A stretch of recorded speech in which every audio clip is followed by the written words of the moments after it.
Hello, everybody, and welcome on in. I don't know how you're all doing, but I am doing very well here. We are going to be playing a point and click retro style game tonight, an English Haunting. Um, I don't know how everyone else is. I had a very good Thanksgiving, except for the fact that the Jays got blown out in a playoff game by the Mariners, which is a common occurrence, I guess, in the playoffs, where we're just destined not to beat the fucking Mariners. It seems. Anyway, yes, I will get that "My Name Jeff" sound in there as soon as we can. But we're gonna play an English Haunting. And we got the old retro PC for this one. Ready to go. Right here. I think that's the appropriate. This is appropriate for it. Do I have to alt tab out when I need to talk here? Oh, I might. Damn. Hold on a minute. Okay. We got this. There's going to be a lot of talking in here. Definitely in English. We're not going to do wind. We're going to start the game, and we will go right from there. So I don't know much about this, but here we are. London, 1907. And I put in a little filter just to give it that look. Thus, with this method, we can determine the time of death within a margin of error of 2 hours. You should ask, Cooper. Me? Why not you? Hughes? Cooper? It would be interesting if you'd share your doubts with the class. Look what you achieved. Bah! Coward! Professor Moore. Is it true that you and Professor Ward are dedicated to hunting ghosts? My, you have been badly misinformed. We are devoted to studying them, not to hunting them. Oh, what? That's nonsense. Ghosts don't exist.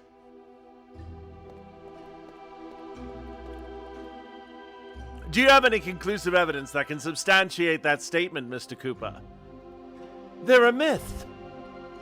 An invention of mankind to scare those of weak mind. Those of weak mind, eh? All right. Let's see. How many of you believe in God? You can raise your hands.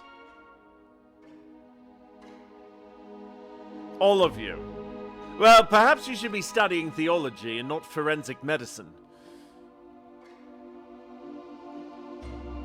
You can lower your hands. I suppose you think the mere belief in him confirms his existence. Is there any supporting evidence? Any photographs? Have any of you seen him taking a stroll in Hyde Park? Has anyone talked to him? The Pope? Okay, let's set that witness aside for the moment. No one in history has been able to prove it.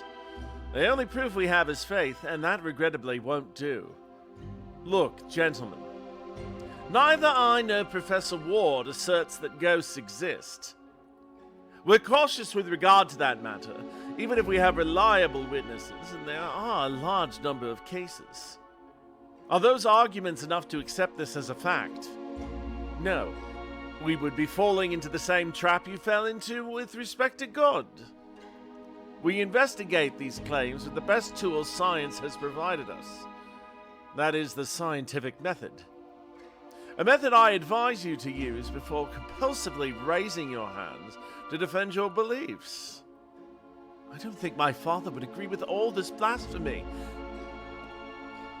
Your father agrees with the idea that students from poorer classes should never be allowed into a university, as well as agreeing to use child labor in his factories.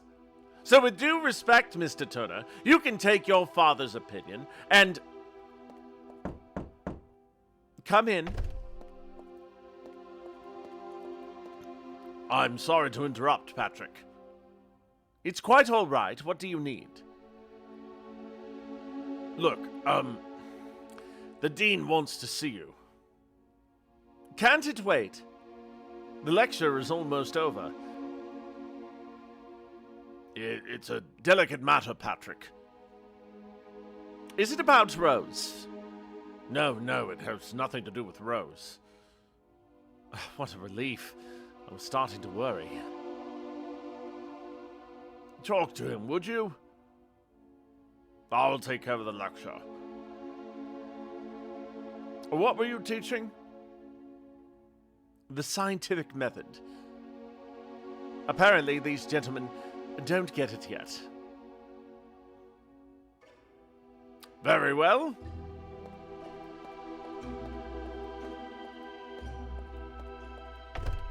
Well, gentlemen, the scientific method. One moment. What? Okay, F1 for instructions. Dogai, what's up? Good to see you. We haven't done a point-and-click game in a while, but we're going to do this, and I wanted to put a horror game on in here, for sure. So there we go. Place the cursor at the upper edge of the screen to select an object and use it with the eye for a description. A selection of the many championship sports trophies the university has won. I can see the polo trophy we won against Harvard in '84. I also remember that cup. We won it for cricket against Middlesex. Remember, this is 1907, so 1884 is obviously referring to that point. Mr. Lee. Mr. Lee? Sorry, I didn't hear you. I was admiring the trophies. Did you know the university won the Greco-Roman Wrestling Championship in '89? I did not. We haven't won since. Such a pity. Have a nice day, Mr. Lee. You too, Professor Moore. All right. What's in this door here? Oh, this must be the dean. Ah, Professor Moore. Good afternoon. Good afternoon, Dean Carter. Rector Williams, a pleasure. Good afternoon, Professor Moore. You can get a chair from the back, and it won't be necessary. This meeting will be brief. Explain the facts, Dean Carter. Look, This week, the university received a generous donation for the Metaphysic Investigations program run by you and Professor Ward. £5,000. 5? That's amazing. It would be if not for a terrible event. All that money has disappeared from the Bank of England. What? We've demanded an explanation. They've confirmed the money was withdrawn yesterday by your colleague. What? We wanted to speak with Professor Ward, but he didn't appear today for his lectures. Let's try to remain calm, gentlemen. The professor might simply be... We've been trying to locate him all day. He's vanished. He's run off with the money. It's an unprecedented scandal. Okay. Are you sure it was Professor? Why would he do that? Why would he do it? That's exactly what we're wondering. Who donated the money? We only know it was a group of intellectuals from London society. Nothing else. It appears they had no intention of making it public. And given the circumstances, they'd prefer to keep it that way. Are you sure it was Professor Ward? Someone could have impersonated him. There are witnesses. And the signature with which the money was withdrawn is undoubtedly his. Lest we forget, his whereabouts are unknown.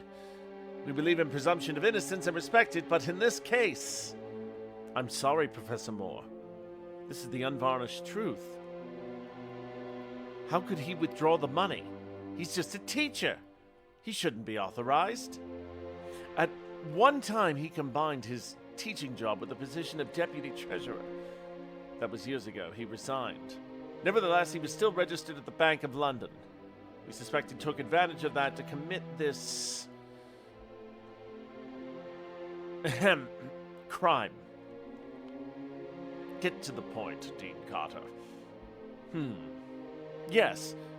I'm sorry to tell you that as a result of this matter, the board is considering eliminating your Metaphysic Investigations Department.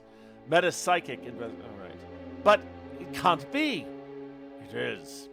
My predecessor authorized this department because of the immaculate career of Professor Ward. Sir Archibald Ellsworth would roll over in his grave if he knew of this infamy. Surely you didn't presume to hope we'd keep this nonsense going after what happened, did you? I understand this discomfort with Professor Ward, but I'm a part of the department too. It isn't fair that I should be blamed for acts of which I'm not responsible. We know, Patrick, but... Patrick? You mean Professor Moore? I'm giving Hamner another chance now, yes. And I would beseech you not to challenge the board. However, as a courtesy to you, we wish your exit from the department to be as... Stop with this rubbish, Dean Carter. You have 72 hours to prove that your ghosts exist. If you don't present us with material proof by that deadline, forget about your department. 72 hours? It's not time enough to prove what no one has ever proven throughout the entire history of mankind. That is your problem. And express your thanks to Dean Carter. He's the one who proposed it. If it were up to me, I would brick up that circus right now with my own hands. Damn it! We're the laughingstock of every university in the United Kingdom. Let them laugh all they want, Vice-Chancellor Williams. They only display their ignorance. Do you want some advice? Forget about those ghost fantasies and focus on your work as a teacher. You're the best teacher of forensic medicine in all of London. Focus on your work, for God's sake. This is a serious institution. So, superstition has no place here, and neither do your progressive ideas. Are you aware that we have received complaints from some student fathers because of your radical ideas? What's wrong with being a progressive? Isn't it part of the university motto? Knowledge, improvement, progress? Don't be a wise ass with me. And remember who you're talking to. Oh boy. 72 hours, Professor Moore. Prepare yourself to say goodbye to a fantasy that never had any place in an institution as respectable as this one.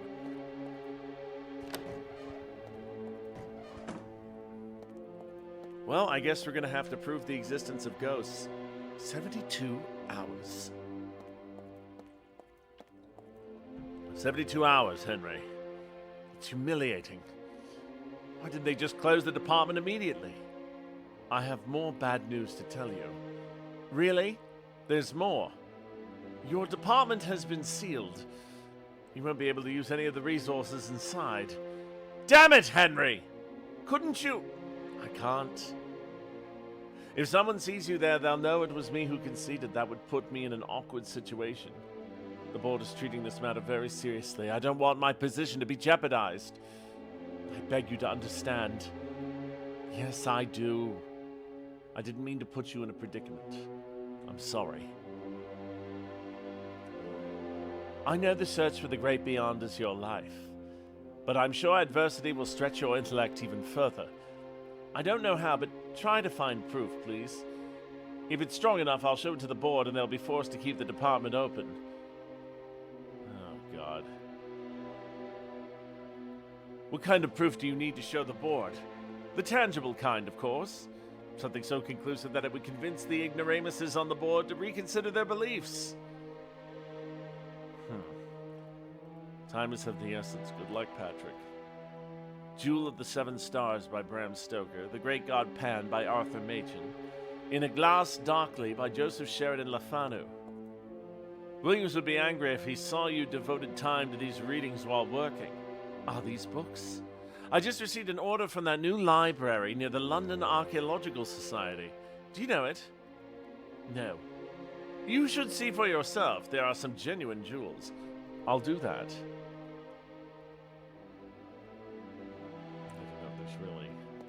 much here, but we gotta go prove some ghosts. That's our goal. I won't be able to prove the great beyond exists in such a short time without the professor's help. I need to find him. Maybe I can discover something that will help me find him at his home on Dorset Street. What was that? Set forth on an adventure? Maybe that was an achievement. Mr. Price. Professor Moore. Studying? Yes. Well, no. I'm reading a treatise on medieval churches. Hey, Dark Lord, good to see you. And DWX, welcome in as well. And Dogai and Frostless. Or Jamie. I'm now familiar with the extreme limits. Okay. Mr. James, he's a national treasure.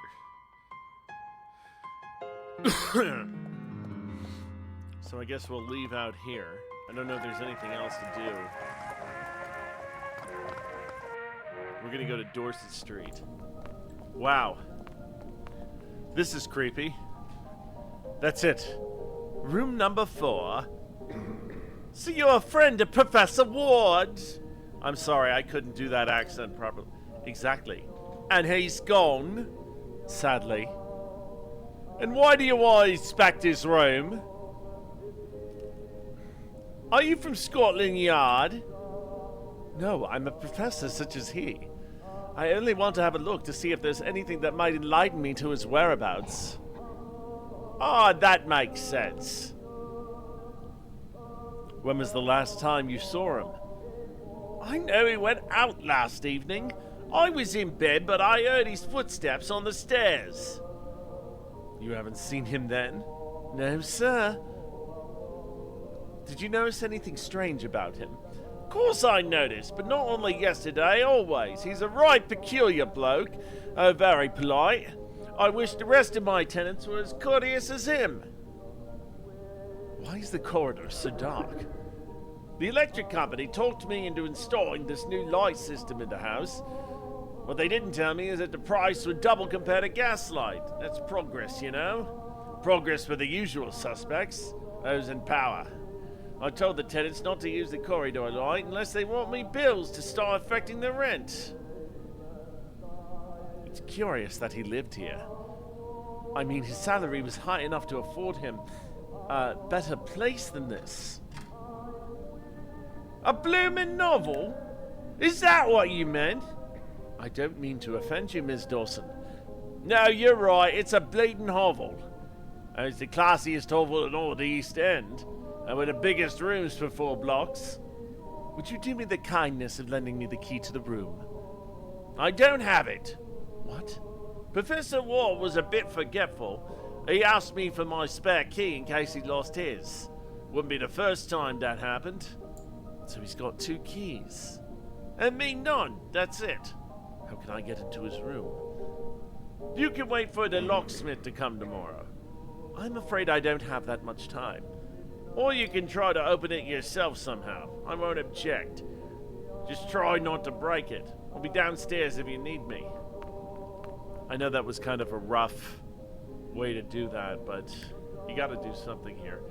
The lamp is off. Can we put the switch on here? Thank you. One moment. There's something inside the lamp. I can't reach it. Okay, we're gonna need something to get this lamp. Room number 4. Professor Ward lived here. There's nothing inside the vent. Daisies. Rules of the house. The rent is paid the first day of each month. Is that it? It's the only rule?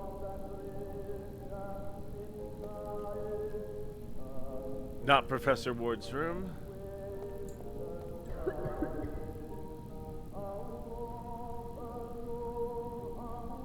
We need an item to get whatever's in that lamp. But I'm sure we can find it at the university somewhere. Because I don't think we're going to be getting anywhere with that. I think we can find something. But what? was a gift from Raymond Baxter, former pupil and famous sculptor. It represents a certain Celt deity celebrating the winter solstice. The board has threatened to retire this pagan figure several times to the pupils' dismay. Every 21st of December, they fill the statue's bowl with whiskey and parade in front of it, paying their respects. What about the glass?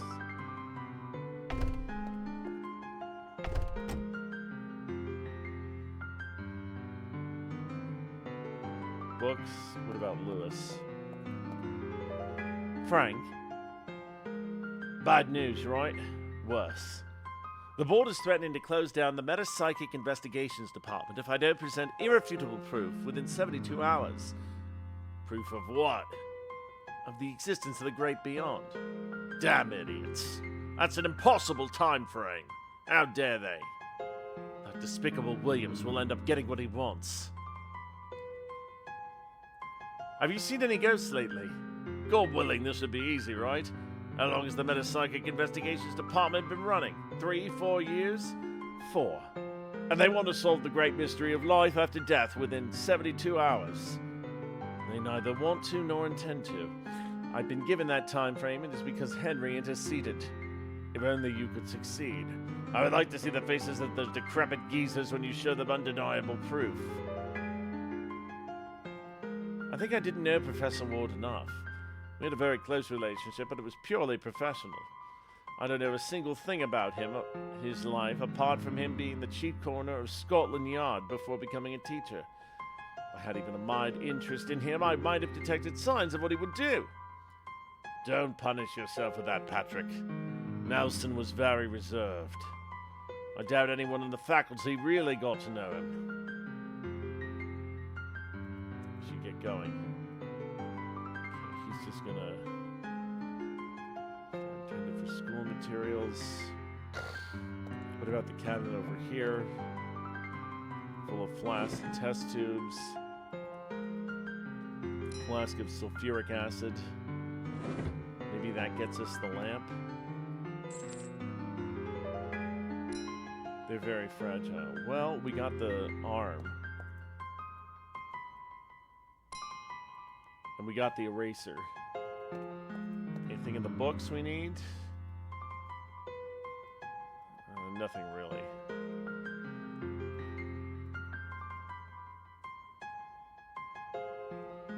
Okay, well, we did get the skeleton arm, and maybe we can use that to reach the lamp. That's my theory on this. I don't think there's much else we're going to find here. So let's go back there and try something. I think we can do something with the sulfuric acid on the door. Okay, can we use... We could use the skeleton arm to carefully remove the crystal from the lamp. Damn, it's not long enough. Maybe a little jump will help. Curses!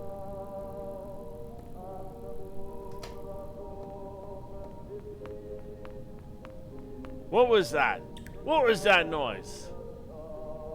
My monocle fell. For God's sake, what kind of monocle do you wear? Phew.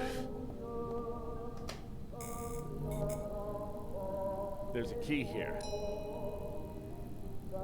I'll pick up the broken crystal. I don't want to give excuses to the landlady. We're gonna hide the criminal evidence. Ah! Right in the vent. Nothing to see here. Well, maybe we can open the door. Ah, we're in. So let's examine this. It's a map of central London, where the professor has marked several places worth investigating. There's a red circle around one of them. What's in that trunk? There's an old oil lamp. I'll take it.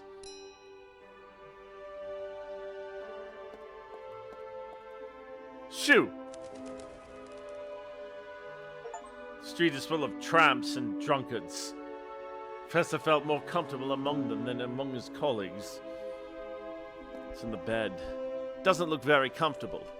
No, the professor wouldn't care. I've seen him fall asleep between classes in the most unimaginable places. I think the professor would rest better under the watchful eye of Darwin than under Jesus. professor is an atheist, so I got that the crucifix was already here when he arrived. There's a notebook on the desk. House of Benwell Street. It's discouraging to discover that all the places worth investigating were in the end either frauds or a waste of time. However, I found a location that, if my inquiries are correct, could afford a unique opportunity to me and my colleague, Professor Moore. It's an old, impressive building located at 34 Benwell Street. Original owner was Thomas Highmore, a widower philanthropist who lived in the house during the early years of last century. After his death, the heirs rented the house to several tenants. One of them, Frederick Price, reported strange blows coming from the basement to the police. Raps? An officer corroborated the facts, to which he added, as is stated in the report, that several objects in the room started to slowly move without human intervention. Police report that confirms unexplained supernatural phenomena. Contrary to the account of a normal witness, which is always an act of faith to consider believable, this changes everything.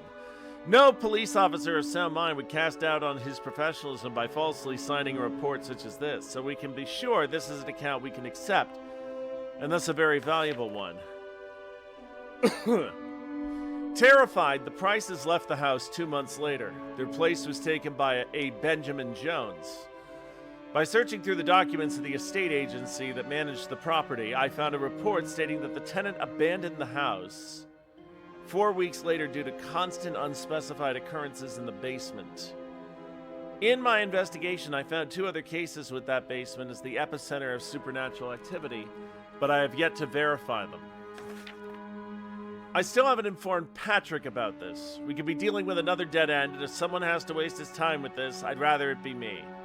My instinct, though, tells me 34 Benwell Street is the place we've been dreaming of all these years. Professor Nelson Ward, October 14th, 1907.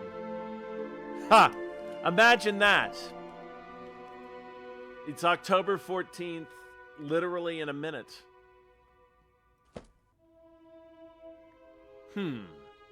34 Benwell Street. Well, that's where we're going. It'll take me some time. 1 hour later. There's nothing in them that reveals where the professor is. Anything on the shelf? There's a copper wire reel that may come in handy. Well, it's too rusty. Managed to remove all the rust on the copper wire thanks to the acid. I'll keep the empty flask. I may need it later. So we have the notebook. We have the eraser. I don't know what we can do with that.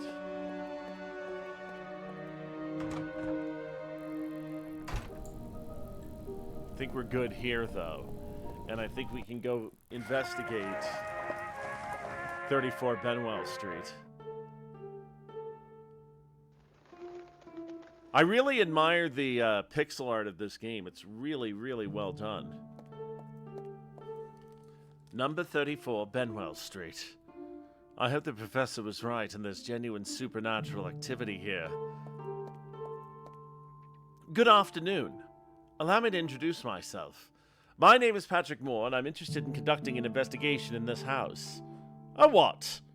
A scientific investigation. Look, I have no bleeding clue what's going on here, but you can't enter the bleeding house, so bugger off. Wait. It is vitally important that I be able to carry out my research. Listen up, mate. I don't give a bloody damn about you or your fancy investigation. So do me a favor and sod off, alright? Where can I find the owner of the house? Can't give you that info. Could I enter the house? I told you can't enter the house. It ain't safe. Gonna be torn down soon. Bloody hell, I shouldn't even be here. When is the demolition scheduled? That ain't none of your business. Don't know why I'm even having this conversation.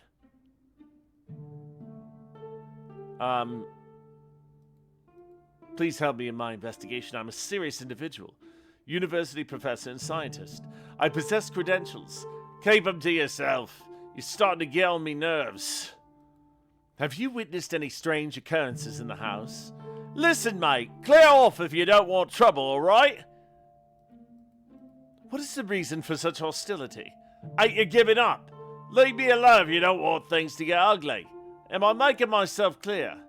Do yourself a favour and bugger off. I ain't getting paid to put up with idiots. Excuse me. I will not allow you to talk to me like that. Then get the bloody hell out of here, for God's sake.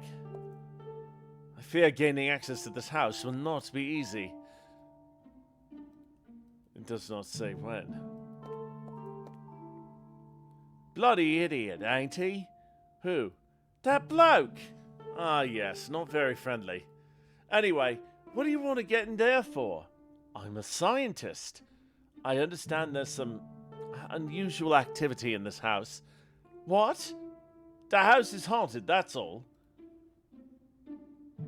Why do they want to demolish the house? I heard something about the structure. It's unstable, like most of the houses on this street, really. Do you know when they plan to demolish it? I don't know. But what I do know is they've hired these blokes to prevent looting. Apparently the house still holds valuable items. Are there more people in the house? There are a couple more inside. I don't think anyone wants to loot anything anyway. Folks steer clear of this place. How do you know there are ghosts? We've always known. This house has a tragic history. Well, that and what happened to old Mortimer. What happened to this Mortimer fellow? Old Mortimer is a tramp who spends his days picking up cigarette butts off the ground. He sleeps on the streets. Except for one night last winter when he decided to huddle in there to escape the cold. He came out screaming in the middle of the night saying he saw a ghost in the basement. And you know, he went crazy. More than he already was. I would like to enter the house. I'm investigating strange phenomena, and from what I have gathered, this house is the perfect place for it. Are you a ghost hunter? I'm not too fond of that term, but you could say so. That's fascinating. A ghost hunter? Oh, I've got a plan. Then I would have a good story to tell my mates. How I helped a real ghost hunter get into the haunted house. You know, I can get that bloke to stop watching the entrance. Is that so? Oh, hang on, forget it. Does it mean having to go back home, and I'm afraid my dad'll give me a hiding. Why would your father hit you? He's the shoe shine man, not me. But today he couldn't work. He's got a hangover. Whenever he's like that, he sends me to do the job. But I forgot the shoe brush, and that's part of the plan. If I go back home and he finds out, he'll give me a hiding for being irresponsible. I've been unable to work all morning, and I've come to this street so my father won't see me if he decides to get out of bed. Not many people come around here. I'm safe here, for now. If you tell me where you live, I can go get that brush for you. I've already told you, if he finds out I forgot it, he'll hit me.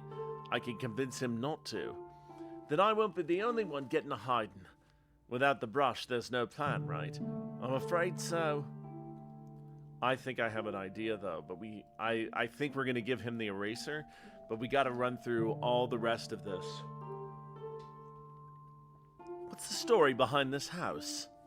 My grandma told me that the first tenant, a bloke named Thomas Highmore, hanged himself in the basement of the house. Since then, folks claim his ghost wanders the halls.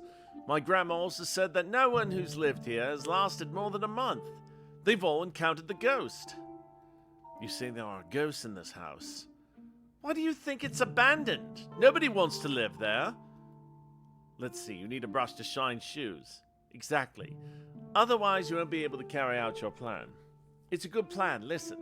I'll convince that bloke that he needs a shoe shine, and when I get him here, you go in the house. But don't do it through the front door.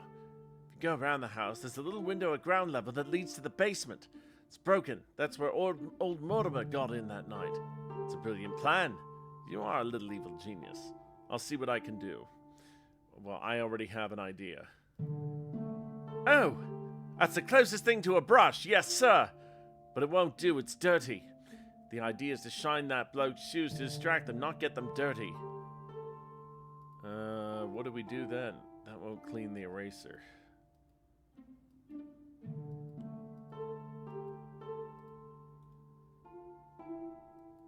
So, I think we have to clean the eraser somehow.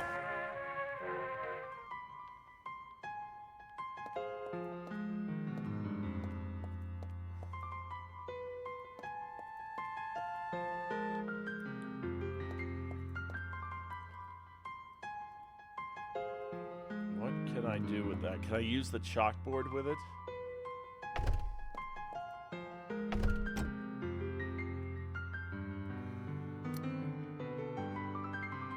The felt has collected too much chalk powder. The eraser dirties instead of cleans.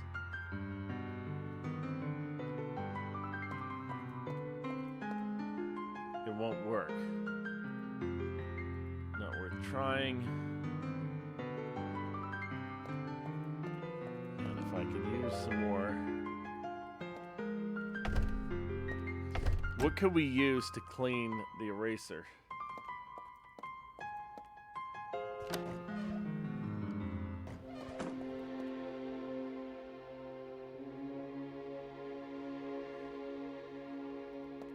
Anything on the shelf?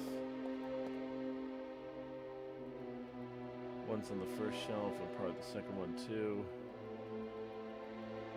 Okay, I don't really... Glove. I don't think there's much here to talk about. How can we clean this? Mr. Cook. What do you think? Exactly. Vice Chancellor Williams. It won't. Attach the panes with glue instead of a pair of hook screws. Okay. This is the Professor Ward for a pub in the East End, the Red Lion. One moment, what tart? A courtesan, I guess. Okay, I have to find that woman. Well, we got a little bit of info there. Maybe we can wash it. What's Collins doing? Inventing a new musical genre, Mr. Collins? I settled for producing a single musical note, Professor Moore. This is a disaster. Christmas concert is approaching and I can't even play the flute properly. I don't have the strength to blow. I'm out of breath. Hey, I've been there. Are you all right, son? I don't know what's happening to me.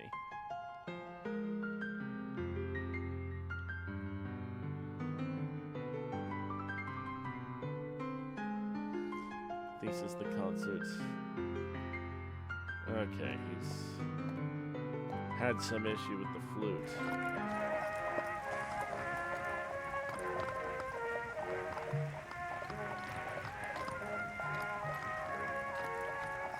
Let's go to the pub.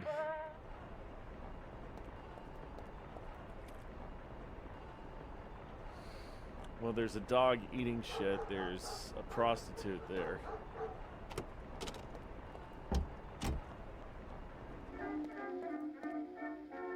I'll be back tomorrow.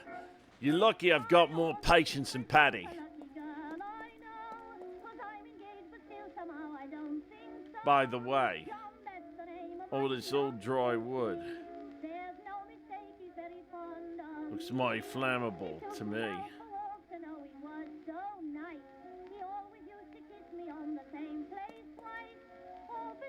Any trouble, mate? No, none. But get out of me way. The Red Lion. According to Mr. Cook, the professor used to come to this tavern accompanied by a mysterious woman. I hope they can tell me who she is.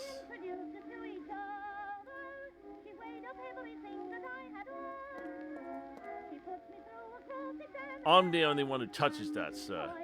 I'm sorry. Good afternoon. Drinks are paid for in advance. Suppose you won't have any issue with that. Who was that guy? What guy? The one who was threatening you? Nah. Where are you from? Hyde Park? Berkeley Square? Belgravia? Oh, Belgravia. Towering buildings made of gold and streets lined with petal carpets. It's no wonder someone like you wouldn't know Paddy's men. Paddy? Is he a thug? Will you keep your voice down, you fool? Maybe you don't need his services. But in this place, he's indispensable. He's more affordable than bribing the police, and he acts faster.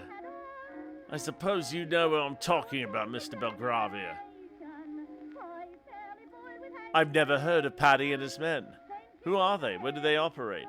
It's better if you don't know anything, for your own good. I'm looking for someone.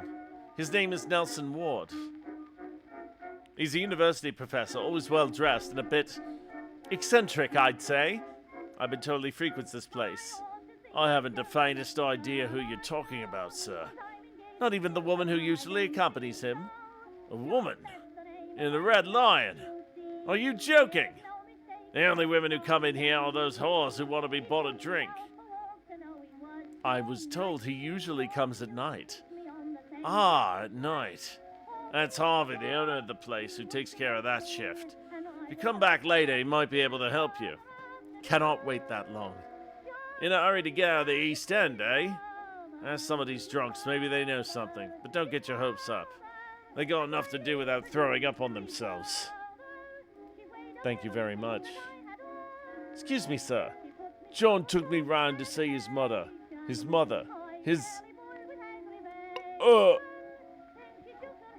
I should do it like that. Excuse me, sir. Oh, I see. Excuse me for bothering you, sir. I'm looking for someone who... Oh, no. Last time I let something slip, I ended up with a broken pinky. I don't want anything to do with anyone. Since you're here, take this. You look like you're doing well for yourself, so how about buying me around, huh? Gin, if you please. That greedy rat Bert doesn't allow credit. He's nothing like Harvey. Could you pour me something to drink in this glass? Of course, but first you have to pay. Harvey extends credit to all these scumbags, but not me. You have money on you, I suppose. Unfortunately, no. Tough luck, sir.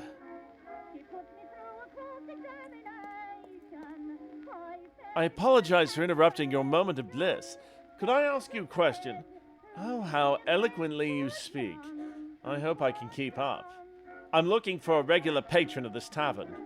Evidence suggests that he usually comes here at night. I'm not around here at those hours.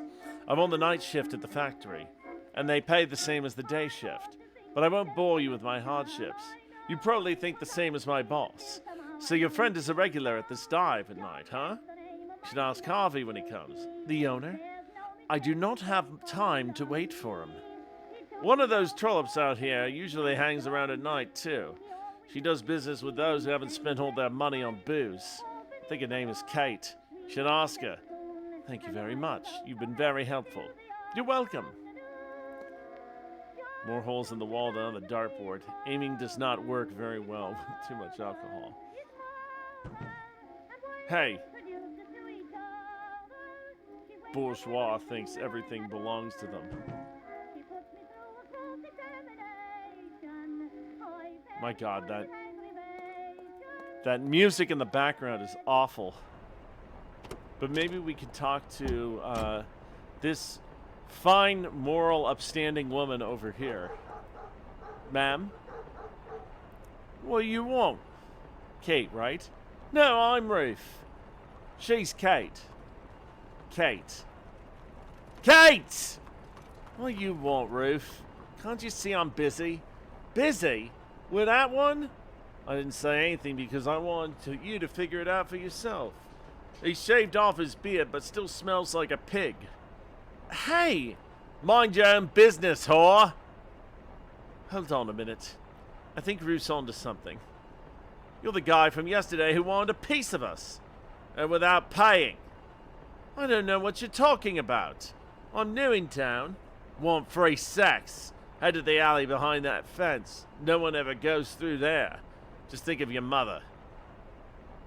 What the hell? No whore laughs at me. I'll beat you both so bad you'll be less recognizable than those Whitechapel whores. Any trouble, mate?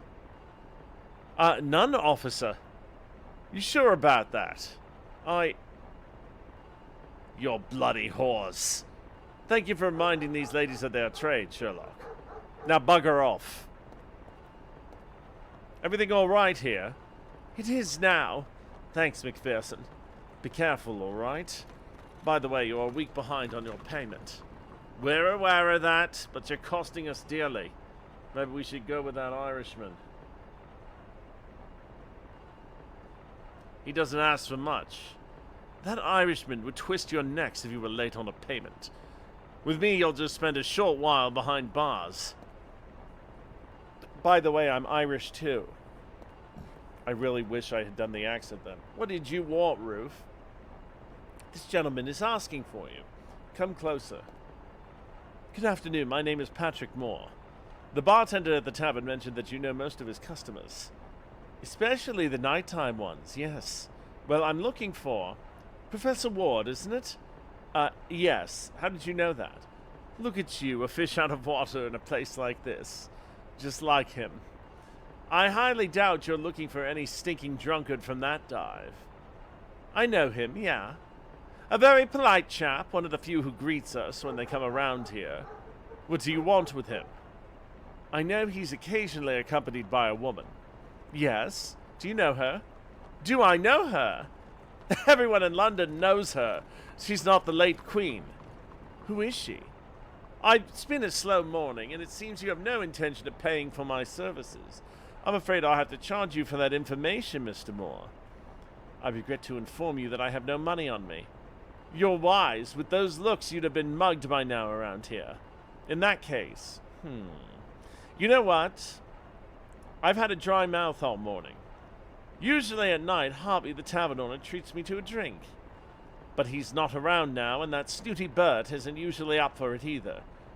We don't serve whores here, let alone buy them a drink. The tavern isn't his to offer anyway. The idiot thinks he's going to inherit Harvey's business. So get me a drink and I'll tell you anything you want. I usually talk more with a greased gullet. I couldn't afford it. If I told you I do not have any money on me, give it a try. You'll be surprised when you find out who that woman you asked about is. Can we go in here? Oh, we can. Welcome to Donovan and Fletcher, your press clipping agency. My partner, Mr. Donovan, is not here at the moment. My name is Oscar Fletcher. It's a pleasure to welcome a new client. Do you know what a press clipping agency does, sir? I honestly... Imagine you need information about specific facts or data collected by the press. We have a team of people dedicated to reading dozens of newspapers every day and cataloging each article. I see. Therefore, we can offer you any information that has appeared in the newspapers in a matter of minutes. Interesting.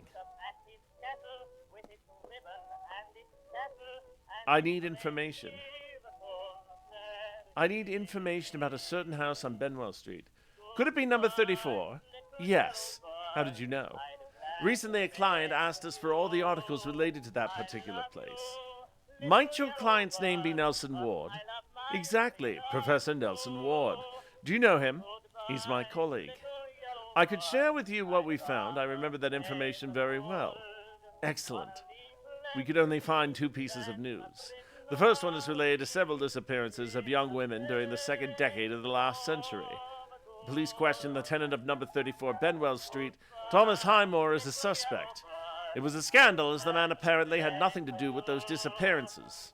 He even sued Scotland Yard, and the police had to apologize publicly.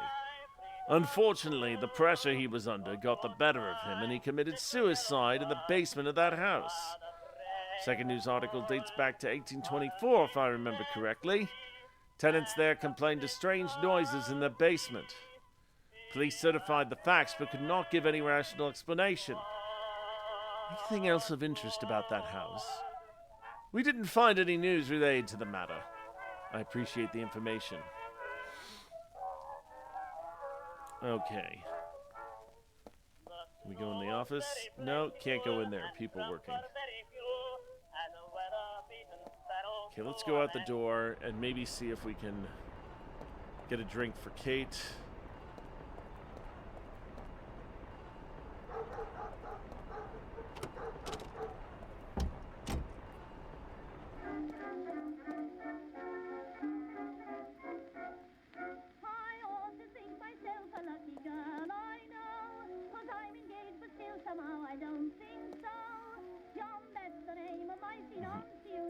Could you invite one of the ladies working outside in for a drink? I know it's a lot to ask, but when I get my money, I'll repay you twofold. We don't serve oars here, let alone buy them a drink. Okay.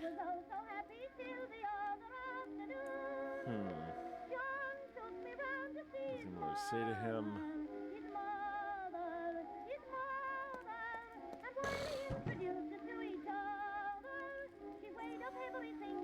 Bourgeois thinks everything belongs to them.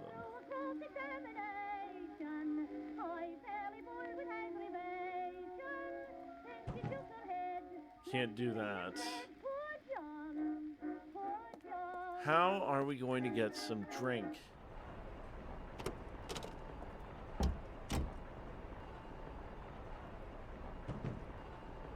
It's empty.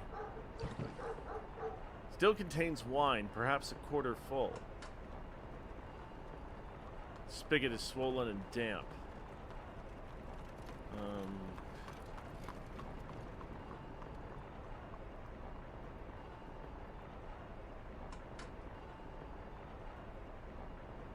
And my hands slip when I try to open it, so we're gonna need something.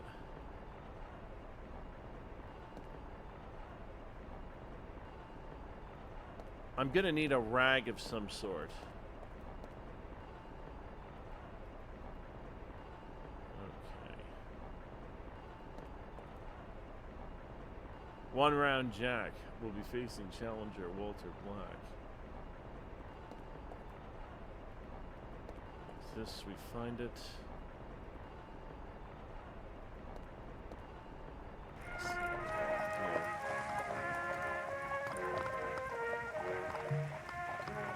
Well, wait a minute. What about inside the pub, right? Like, my guess is maybe that you could get, like, a rag in there, like, from behind the bar. That's just a guess, but, you know. Can we talk to him?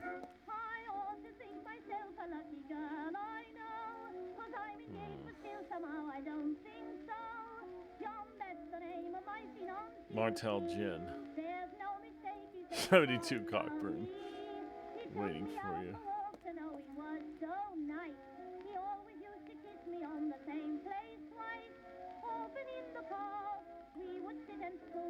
Okay. Hey, Princess Retro, good to see you. It's been a bit, but we're here. It's the professor. What the devil? What's all this ruckus?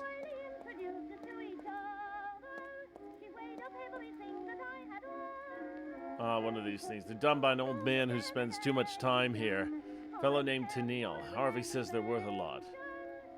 If I hang it back up with the glass broken, Harvey's gonna go ballistic. Pick it up and toss it away. Maybe we can do something with that.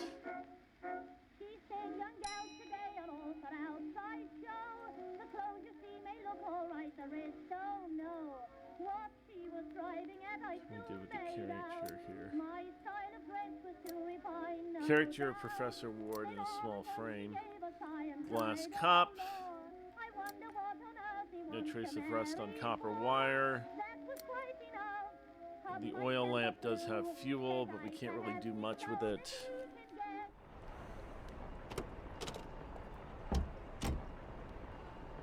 I can just get...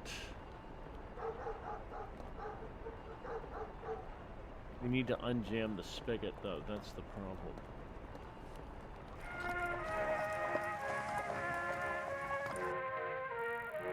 Dorset Street. Maybe we... Did we overlook anything here? Maybe we didn't. Probably not.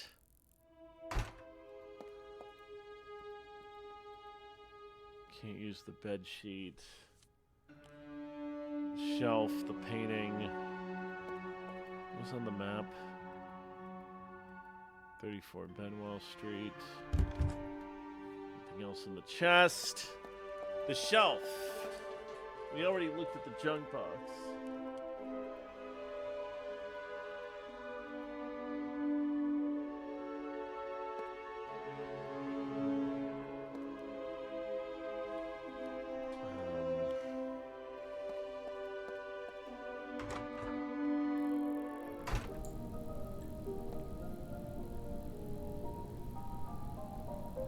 Inside the vent. Can't open 3. I need like a rag or something. Anything at the university?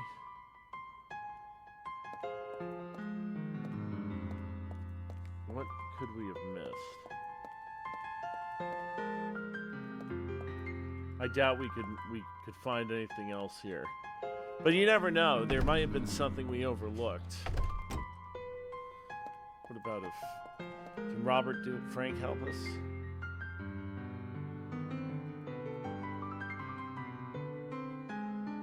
Not much else.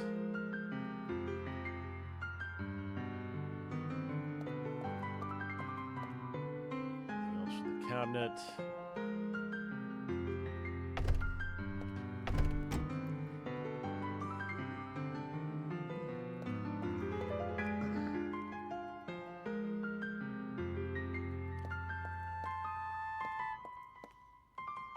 Portrait. No, we can't do anything with this. Benwell Street, maybe?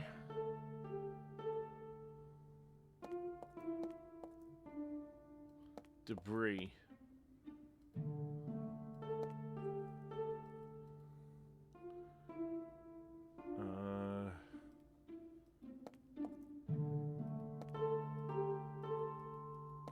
Nothing else. Maybe if. No, bad idea. What if I lit it on fire? No, can't do it. Maybe if I showed him this.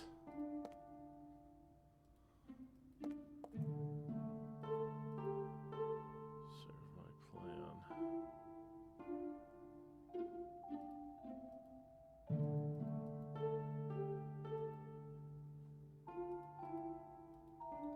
That won't clean the eraser. That won't clean the eraser. That won't clean the eraser. I know that's not... What could clean the damn eraser?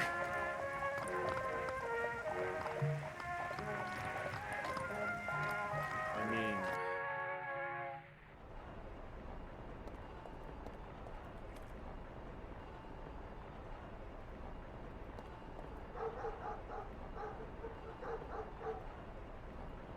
It. You sound the prostitute, yeah, right. Only money, sir, she says.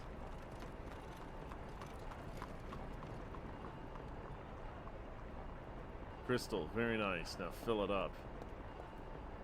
Maybe something in here.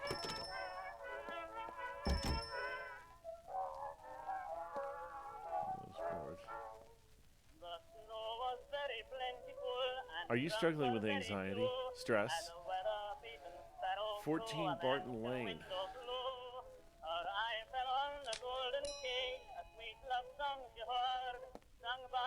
Maybe we can use that.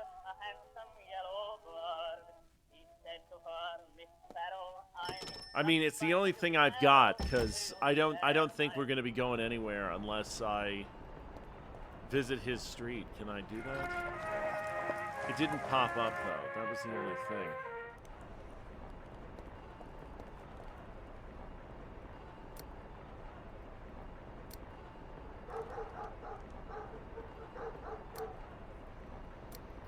Hugh Lockley.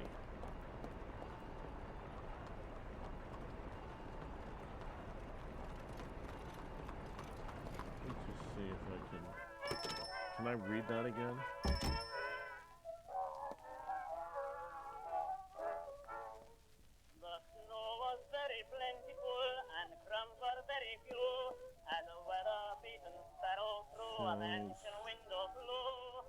Can't go to the office, got the notice board. About up here. Talking about the assassination of Lincoln. Damn, we're kind of in a stumped mood here.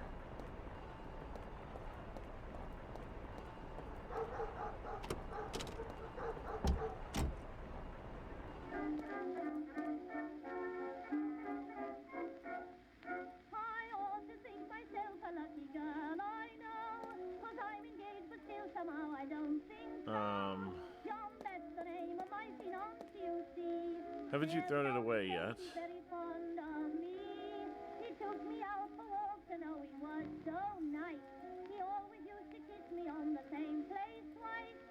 More Often in the interesting car, than that. He would sit and spoon, and I was oh so happy till the other It's just the notes we have on that. John took me round to see his mother, his mother, his mother. And while he introduced us to each other, she weighed up everything that I had on. She put me through a cross-examination. Can't help me. I fairly boiled with aggravation. Then she shook her head, looked at me and said, "Poor John." Something possible. Poor John. I could do it. She said, "Young gals What? today are all for outside show. The clothes you see may look all right, the rest don't know." What she was driving at, I soon made out. Queen Victoria. My dress was too refined, no doubt. Then all at once she gave a Giving sigh away and as much cried, joy "Oh, with her Lord, awards. I wonder what on earth he wants to marry for." That was quite enough.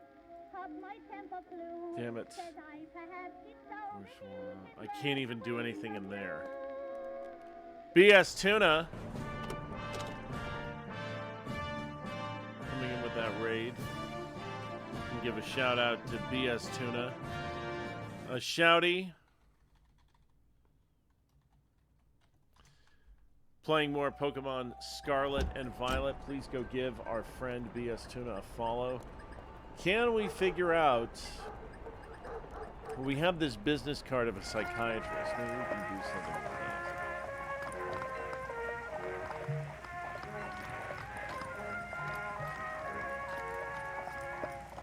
I doubt we can do anything at Dorset Street anymore. That's pretty much done.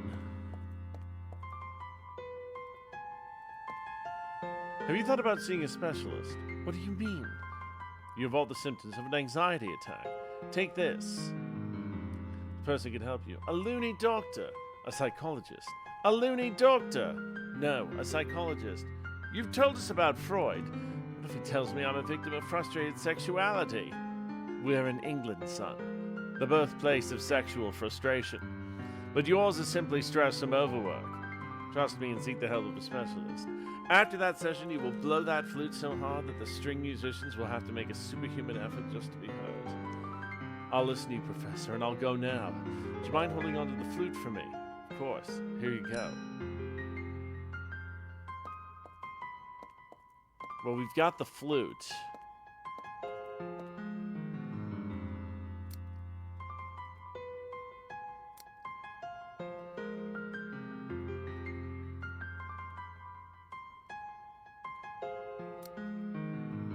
Oh, I can play a flute.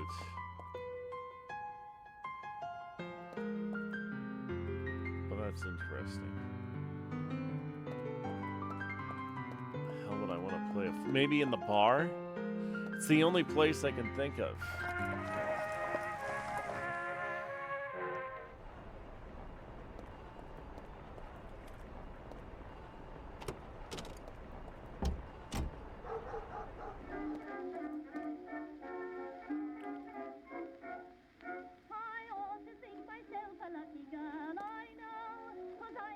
You know this man? I don't think so. John, that's the name of my Close either. fiancé, you see.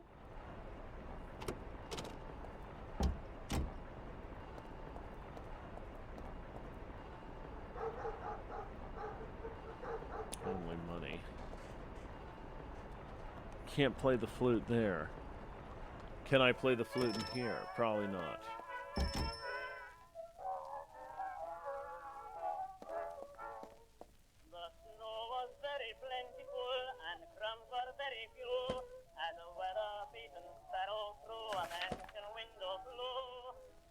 That won't help.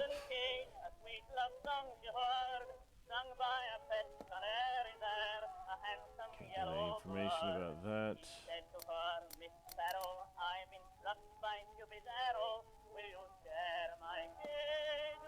Where can I play the damn flute?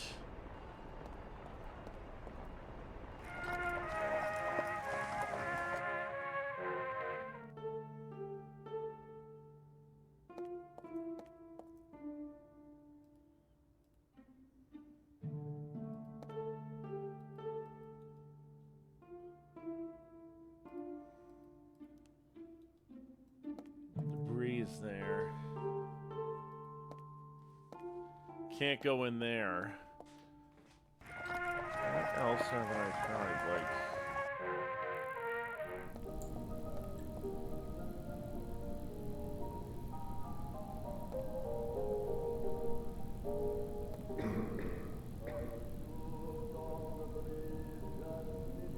Flute, rules, vent.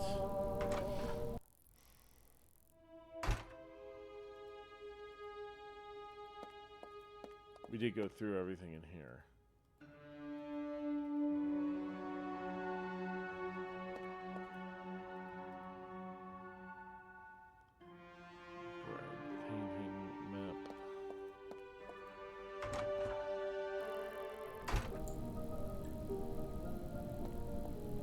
Maybe...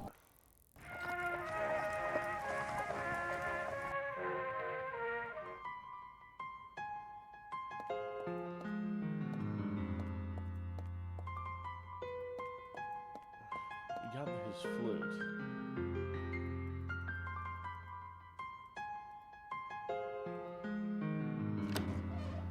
What could this do?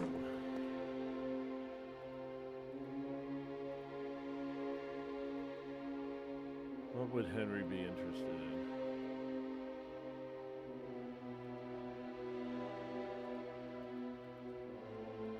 Probably nothing. Damn. I could just clean that thing up. It would be nice.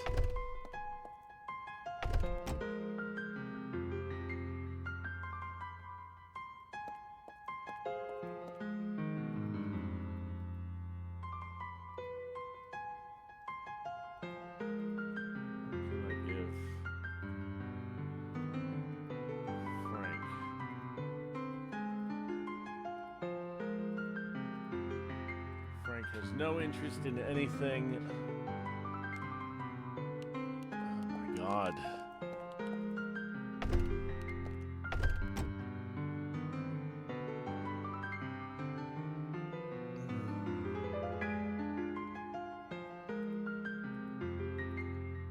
Trophies, no. Statue, no. Plaque, no. There's just nothing here.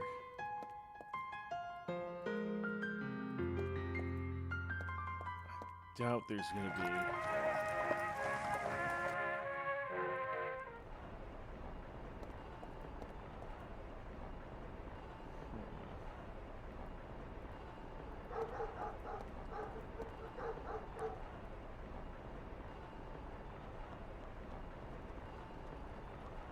One round jack.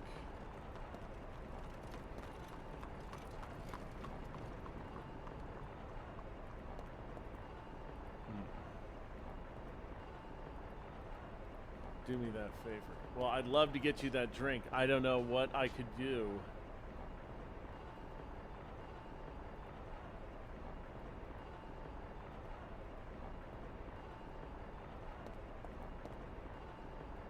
Can't unjam the spigot with that.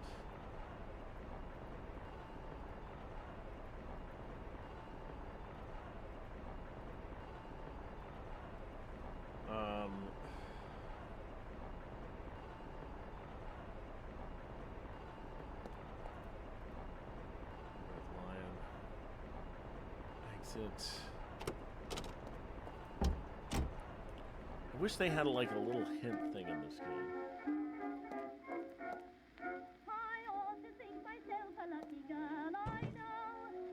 Nothing with the cask. I don't think so. John, that's the name of my fiancé, you see. There's no mistake, he's very fond of me. He took me out for walks and oh, he was so nice. He always used to kiss me on the same place twice. Often in the park, we would sit and spoon. And He's I was asleep. so happy till the other afternoon. Ah, one of those Tennille characters. They all looked assigned to me. Character could be the person you're looking for the Prime Minister himself.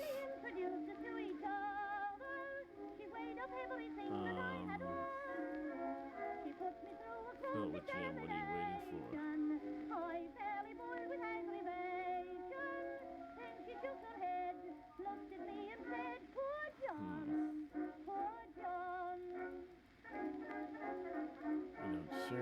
flowers here. We'll buy them a drink. She said, young gals today are all for outside show. The clothes you see may look all right, the rest don't know. What she was driving at, I soon made out. My style of dress was too refined, no doubt. Then all at once Can we do anything with the copper I wire? don't know. I wonder what on earth he No. wants to marry for. That was quite enough.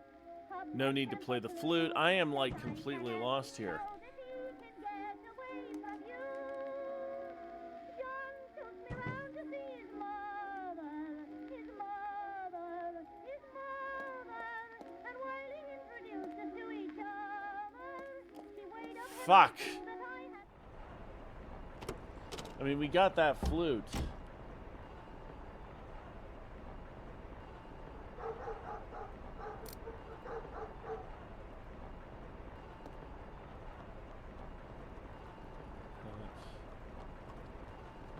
Provoke it.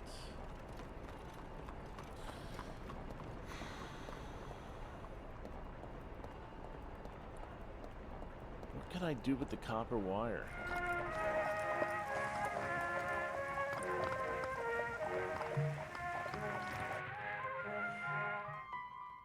You sure think I didn't do it at the university?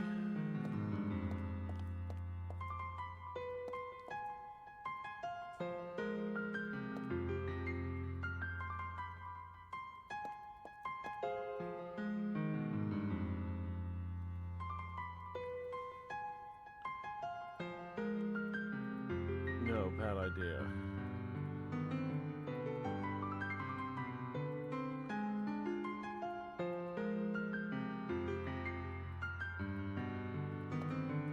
Can't do anything there.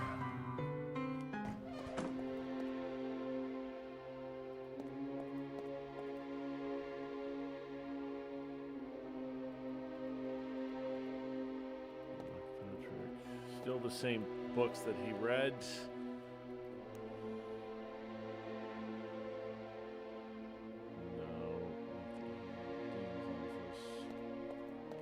What could I do in the laboratory? Probably nothing.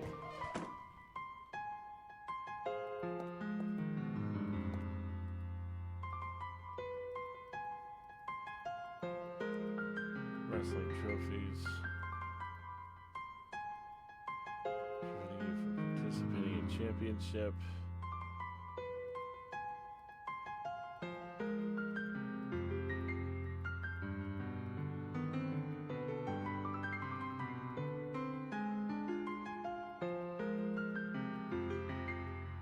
Manager Taylor.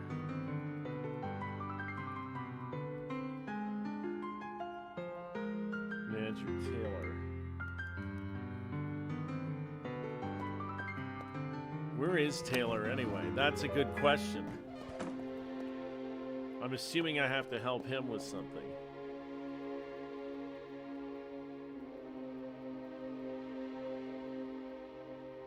Working electromagnetic field booster. Oh! We found a spot here.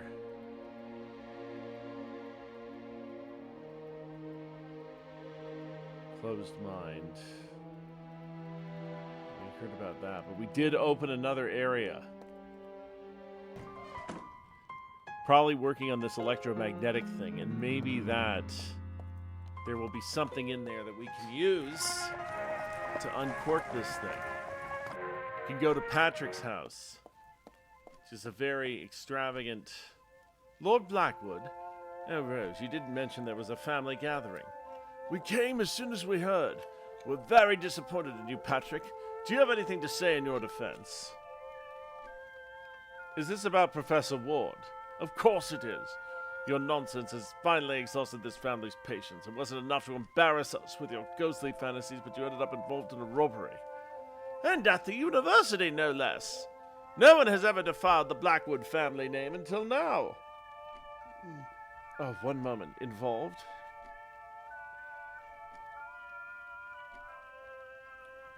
Silence, miscreant. The only words I would tolerate leaving your lips are an apology. Very well, I apologize. But it's not enough. Decided by unanimous agreement to cut ties with you. As of now, bid farewell to my daughter, to us, and to this house. I live here, in my daughter's house. Therefore, it belongs to the Blackwood family. And it became a tainted house from the moment you came to live here and sin with my daughter, you seductive devil. Cannot believe what I'm hearing. Rose has nothing to say. That is right, Patrick. It would be best for us to go our separate ways. What? And there will be no wedding, of course. Is that it? Is that how you end 3 years of blissful engagement? Blissful? Ha! You think Rose was happy with you? That is not all.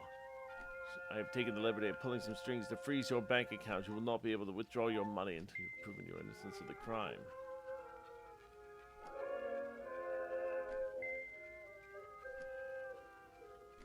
Hobson, sir, bring that briefcase and return it to Moore. Do not want this devil's accessories in our house. Committing an injustice.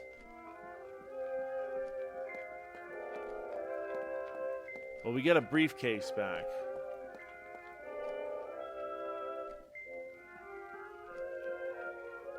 Briefcase and return to your place.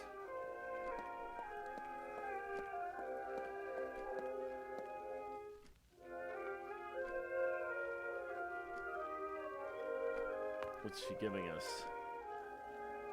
Take this. Your portrait on the table. Oh, Rose, please. Is that truly what you want? Defy my family when they opposed our relationship. Discuss what you do. You hunt ghosts, Patrick. You devote all your attention to the dead and neglect the living, and that, my love, I can't bear. Oh my god, this woman is such a... Well... I'll be welcome in my own home. Magnetic field prototype. Metaphysical glossary. There's only one. Well, we got a glove. That would help us unclog. With soapy water. Perhaps we can wash the eraser in this bucket.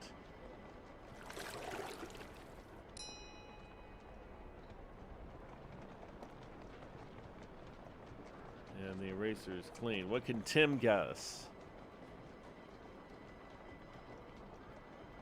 Okay, what else do we have here?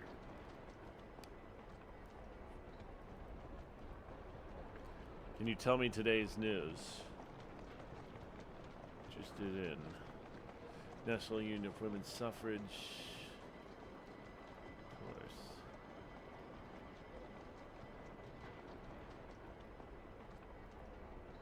Poor John by Ada Jones is the most popular song in England right now.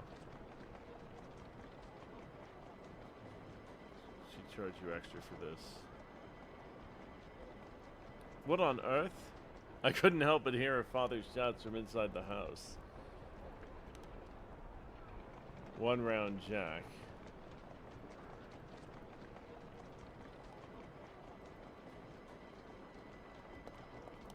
Okay.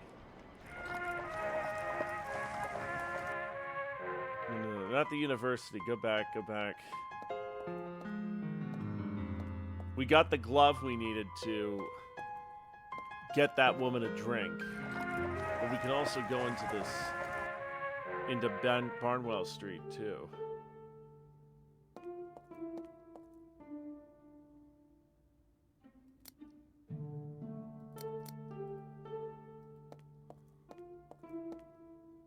Does this work for you?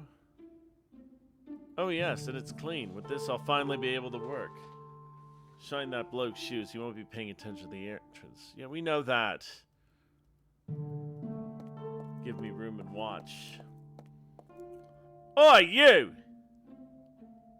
Yes, I'm talking to you. What's your problem, kid? I think the problem is with you. Have you taken a look at your shoes? My what?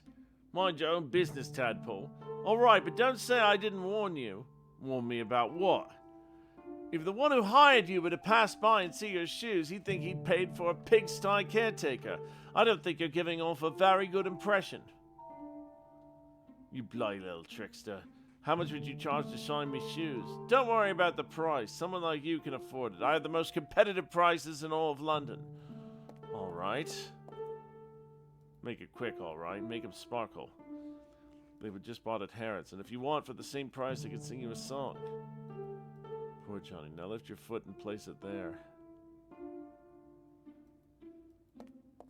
Well done, boy. Anyway, we're in.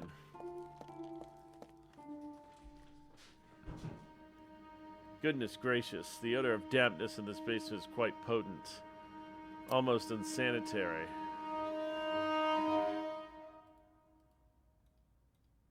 Should light it first. Well, I guess we're gonna have to come back.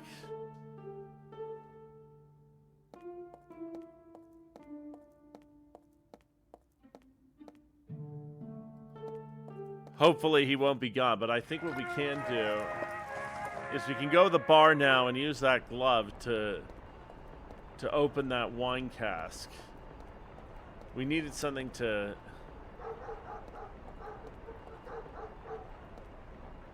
Quite rough.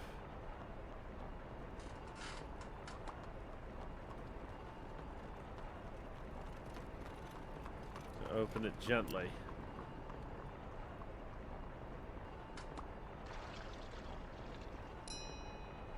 All right, we got some wine.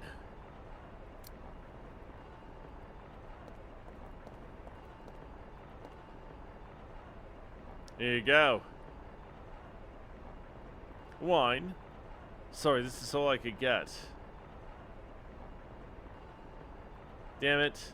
Are you kidding? It's delicious. Where'd this wine come from? Good to know. I'll keep the glass. Now I know where to get supplies. All right, Mr. Moore. I'll tell you everything I know about that woman with your friend. She's none other than Beatrice Shaw. Beatrice Shaw? The medium?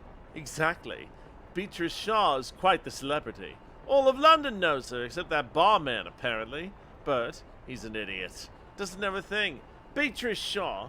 That lady gives me the creeps. She talks to the dead, did you know that? She's so popular, it said the late Queen Victoria summoned her to the palace. She wanted to communicate with her father, the Duke of Kent, in the afterlife. These things make my skin crawl. Beatrice Shaw. What was the professor doing with her? He hates all those charlatans. Ask her yourself. She's got a show at the Westmore Theatre.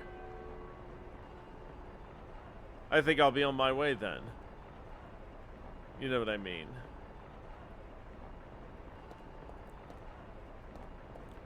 Well, I think we can go to that theater then.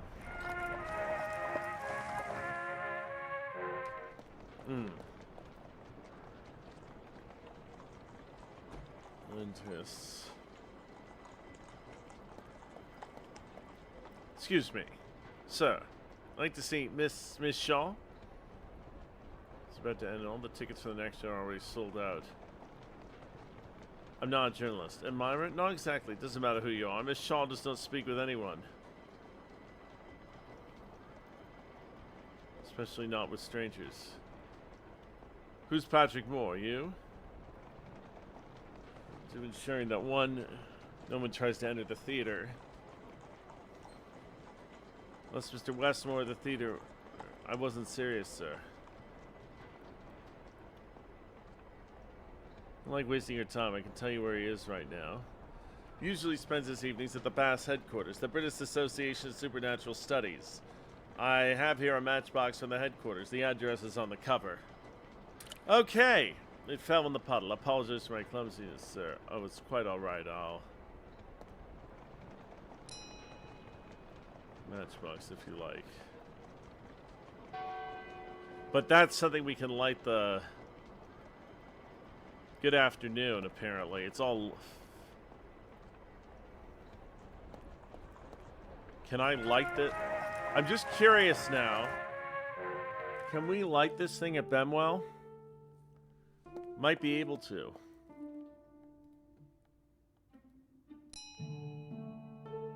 But there is a match.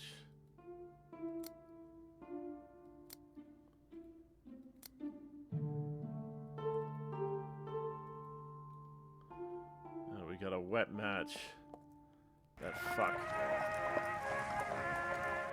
we can go to Bass headquarters. Inform the members of the association that I would have gladly remained for the session, Carson. However, I have pressing matters to attend to. As you wish, sir. Is there anything else you require, Doctor? That will be all, Carson. Please proceed to the salon. Don't worry about me. Have a pleasant afternoon, Dr. Stone. Until tomorrow, Carson.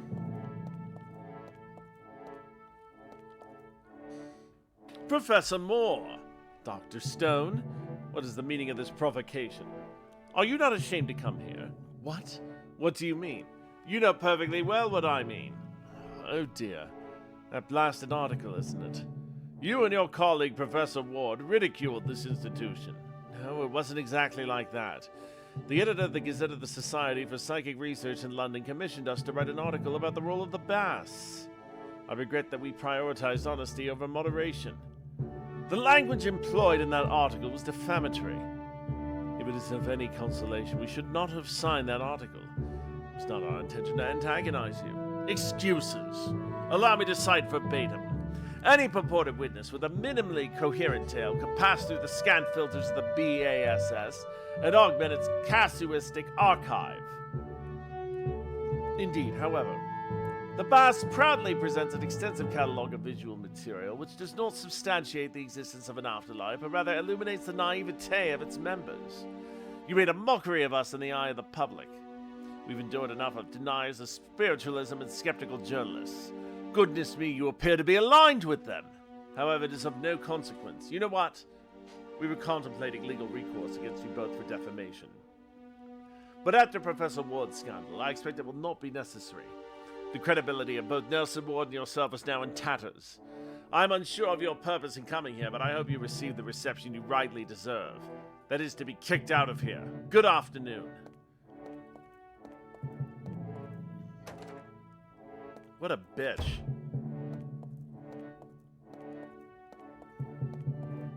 Good afternoon, sir. How may I assist you? My name is Patrick Moore. Is Mr. Westmore present? Yes, sir. May I speak with him? He's occupied at the moment. Members of the association will soon begin a seance. Mr. Westmore will lead it. Please tell him. May I enter the salon? No, you're not, sir.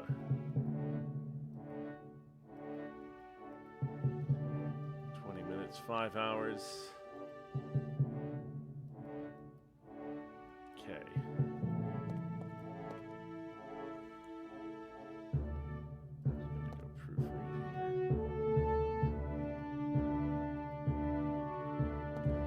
Got a book.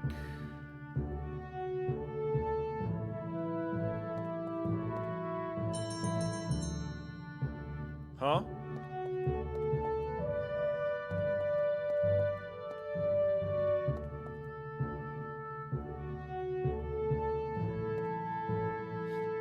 Gentlemen,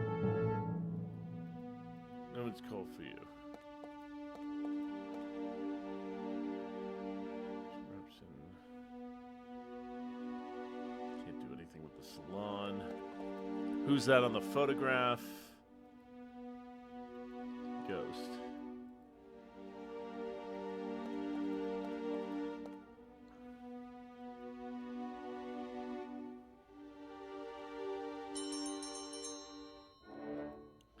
Again.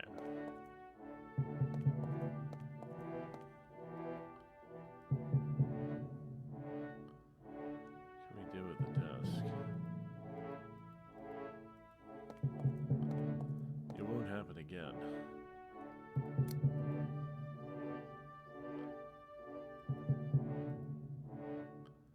Join the two coils with a wire. Oh. This machine should work now.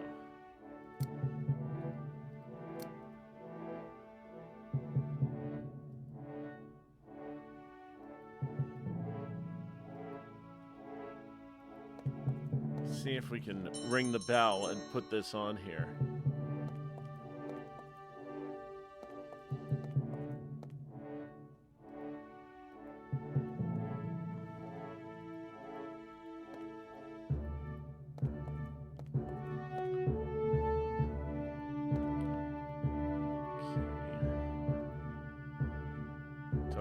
person.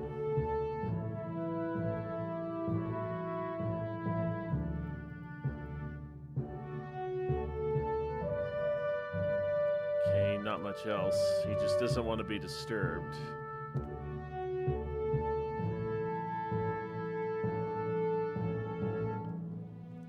Salon. Here.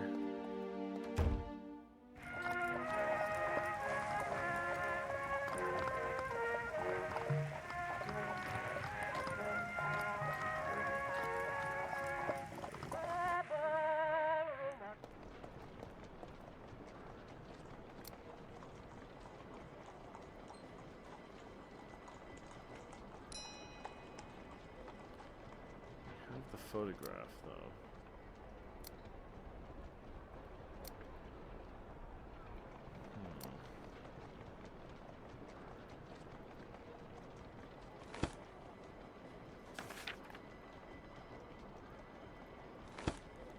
I'm gonna just be right back, guys. I just need to get a little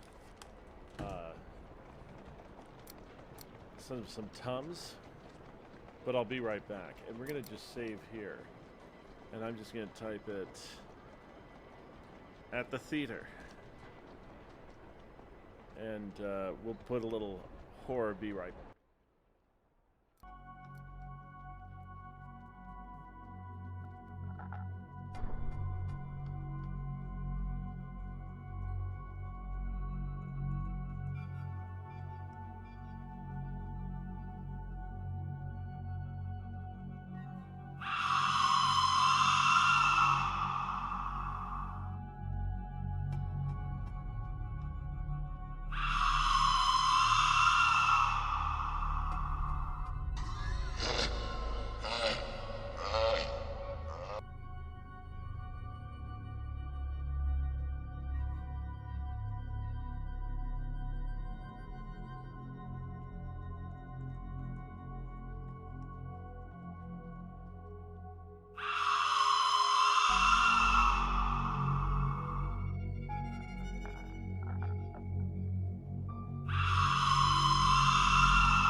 Alright, we're back, but I picked the wrong window. I want this one. No, I don't want to quit. So we have this wet match.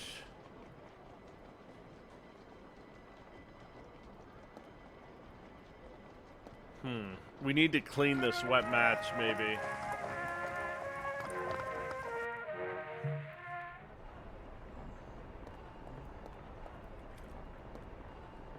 We go in here. I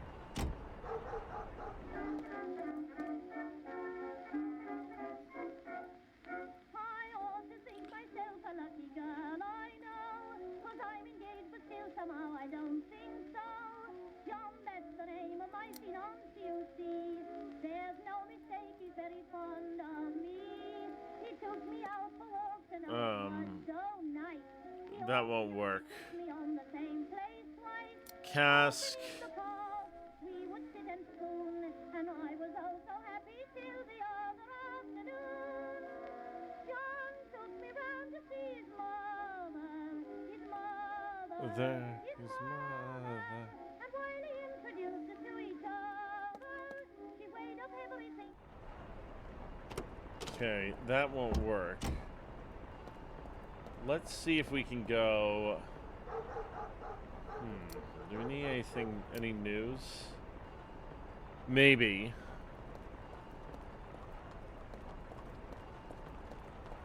Maybe not.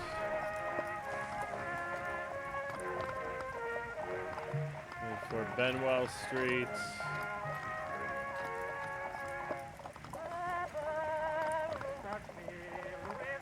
Westmore Theater.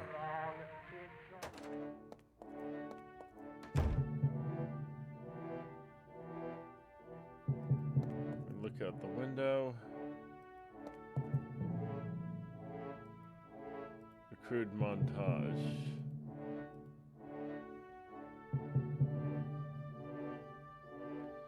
Emblem is here. The string.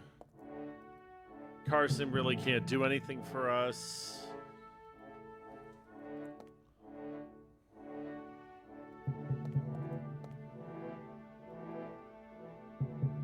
Can't do anything with the umbrella.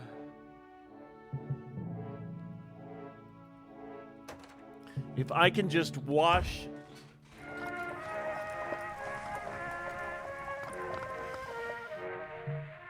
over here.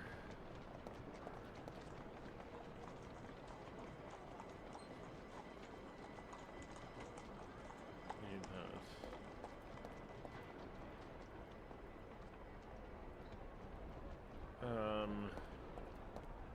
The bucket. Yes. To wash that. Okay, that won't work. What can I use?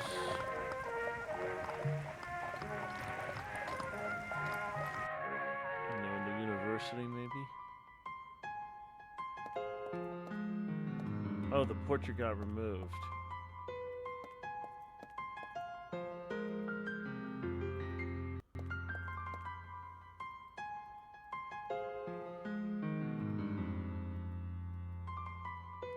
Approach this differently. What can we do with the statue?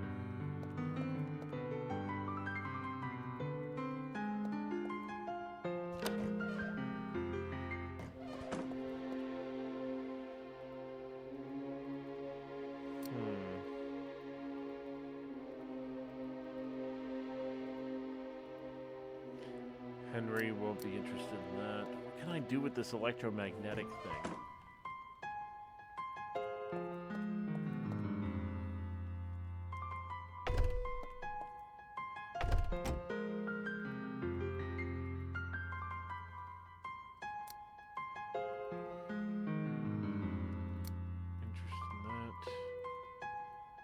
No, nothing in here.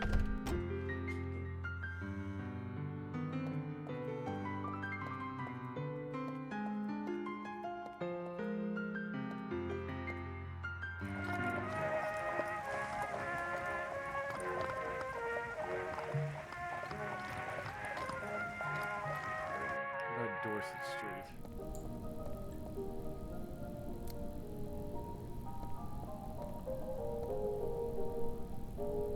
Anything in here? I doubt it, but like, I'm just trying to.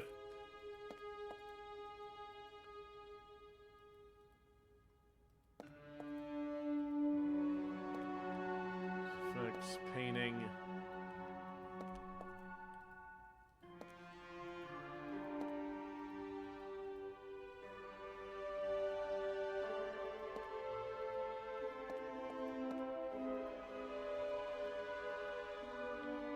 So what does this thing do?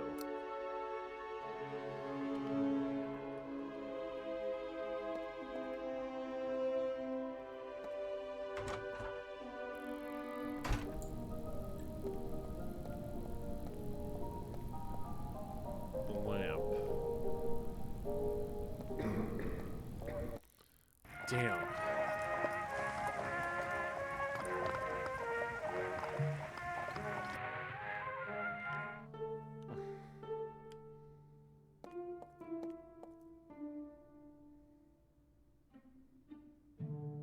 What could I be doing with this?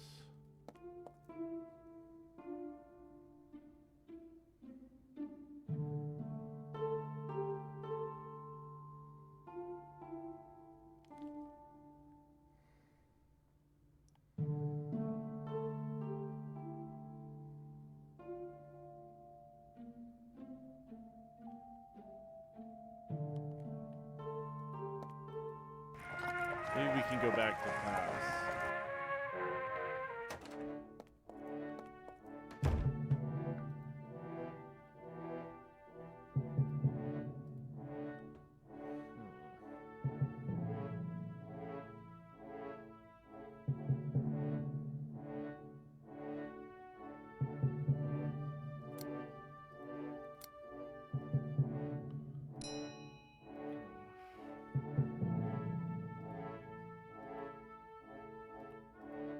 Oh.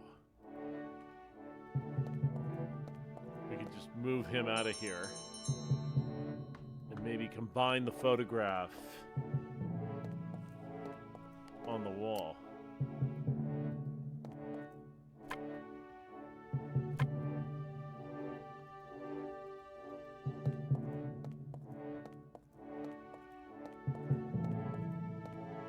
Admiring the photograph, sir. I was looking for myself in them.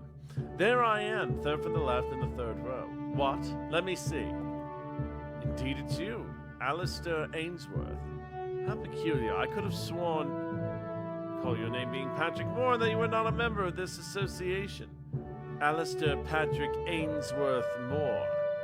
That's my full name. And naturally I am a member. May I enter the salon now, Carson?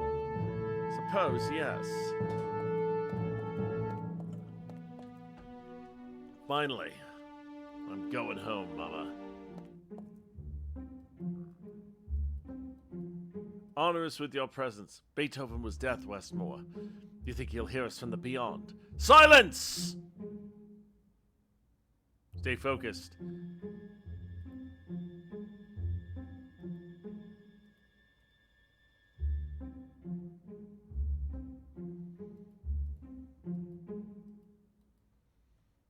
Take long. Hope to hit the right notes of the Fifth Symphony.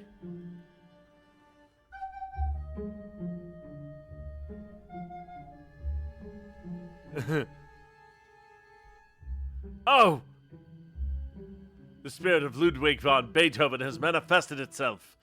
And if his desire is not to be disturbed, so be it. Let us thank him for his kindness and consider this session closed. The lights may now be turned on. Carson? A success, gentlemen, isn't it? A success! Certainly, Westmore. The very Beethoven himself! It's a pity he wasn't very receptive. So if it's all right with you, we can take a break and try again later. Sounds good to me. I second that motion. It'll be a long wait, but it'll be all worth it. So be it. Okay. Maybe we can do something in the back here, finally. He's got a pipe. And that's on the radio for a while. evaporate. I think it's ready now. Let's try something else. Mr. Westmore, well, well. I see Carson has lost his watchdog faculties. What brings you here, Professor Moore? I need to enter your theater. Which one? I own theaters all over London. The Westmore Theater. Quite simple. Buy a ticket and enter. Is that why you came here? I need to talk to Beatrice Shaw. It's of vital importance. Oh, Beatrice. She's quite the sensation all over London. I did not take you for an admirer of Miss Shaw. Or do you want to discredit her as you attempted to do with us? It's a personal matter. For her to the second performance tonight, a carriage always awaits her at the rear exit. Good mood. You've come to me so you can access Miss Shaw's dressing room to meet her, and I don't know what you want to discuss with her. To tell you the truth, I don't care either. Am I correct? Yes. That's why I'm here. You know something, Professor Moore? We've just had a successful seance, so I'm in a good mood. I can give you what you want. It won't be that easy, Professor Moore. You'll have to earn it. How about a bet? A bet? Never underestimate a good bet. I owe part of my fortune to them. All right, what's the wager? First of all, let's set the playing field. You know what I'm putting up. I'll grant you access to my theater's dressing rooms for your meeting with Miss Shaw. What's at stake for you? If it's money, Forget about money. I'm one of the wealthiest men in England. I would ask you to wager a public apology in a national medium. I know you're a man of convictions and won't do that, so I won't say no to something of value. You're wagering and I'll explain the bet. To be of value. What could be of value that I have? I don't think I really have anything of value at the moment.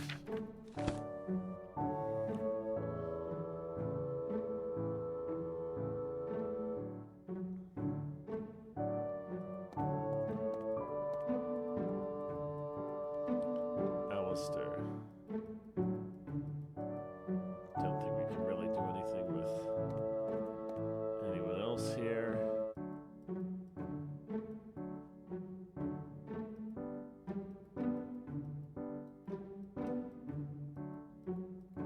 Okay, what did you say about the mirror?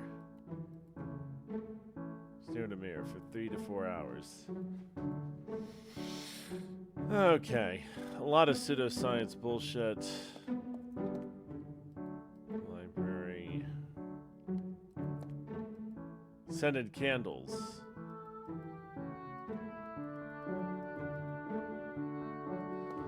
Let's try... Well, now that we have a dry match, we can finally go into that damn basement and light the lamp that we've had. I've been trying to get in here forever.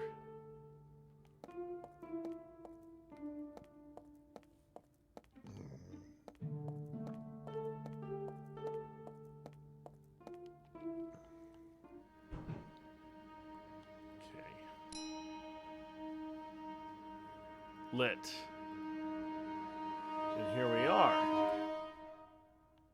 Table on the back wall. It's a good place to put the lamp.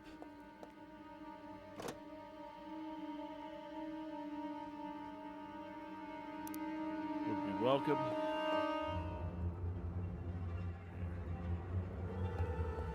Supernatural activity. Just to concentrate down here. Start investigating. I hear footsteps upstairs.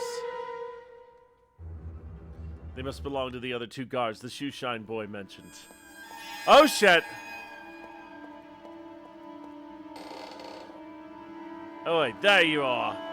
Thinking we ain't never checking the basement. You fancy taking a peek down there? Go on then, off you trot, but you're going solo. Solo? And then, I reckon you got a point. Let's forget about the bloody basement. Smells like a rat died down there. All that stink of damp, and you heard them noises too, ain't you? Something proper odd going on in this house, Roy. Sometimes feel like we ain't alone. There's more to it. I've seen things. What have you seen? You see that big mirror upstairs? I saw a bleeding shadow in it. It was right behind me. Turned around quick and there was nothing there. I'm telling you all this in confidence, right? Oh, word to the boss. I don't want him to fire me because he thinks I'm daft. This house don't sit right with me. If it wasn't for needing the cash, I wouldn't be here. Starting to get a bit twitchy, Roy. Need to get some bleeding fresh air. I'll tag along, can do with a break from this dump, even if it's just for a few minutes. Okay. Investigation. Let's get on with it. Let's use this. I hope it works. Our studies conclude that there's certain relationship between supernatural manifestations and electromagnetic waves. Right now the machine is agitating those waves to enhance them. It seems to be working. Temperatures drop considerably. This Highboy was the first head of this house and he hanged himself in this very basement. From then on, strange phenomena began. Dear God, I'm so nervous. Here we go. Thomas Highmore, I summon you. My name is Patrick Moore. What is yours? Reveal yourself! Is anyone there?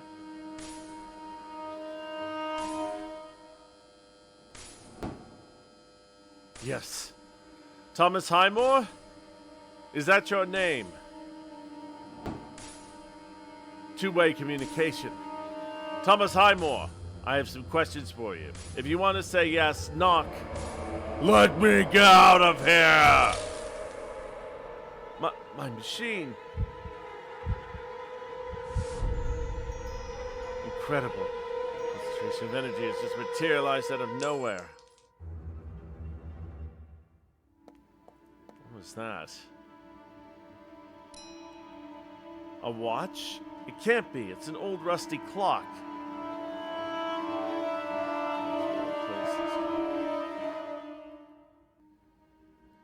1812. Damn it. The noises are coming from the basement. Should we go down? Well, you daft. There ain't no doubt this house is haunted. Let's tell Tom, and if he wants to go down, he can. Where's he at? Watching the door. I tell him to come running. It's not over for now. Well, we got a lot of valuable information there. And we got a pocket watch. See that, you idiots? I managed to sneak out through the bleeding window. So you ever heard noises in the basement, it's because someone slipped in through there. Now on, I want one of you keeping watch in the basement. Pick straws, but if I hear any more ghost stories, I swear I'll kick your asses. Got it? Well, we're done with him.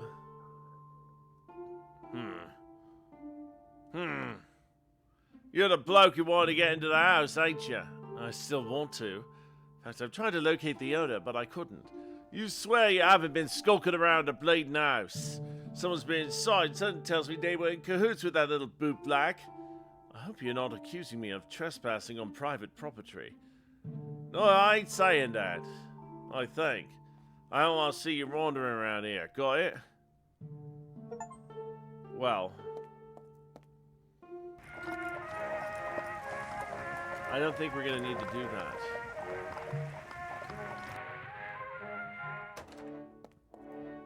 We did get the material proof.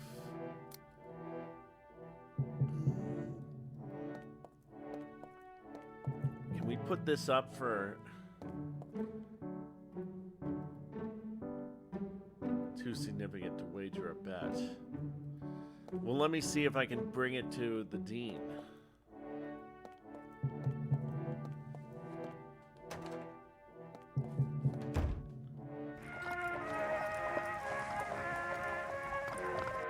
Maybe at the university we can finally get somewhere.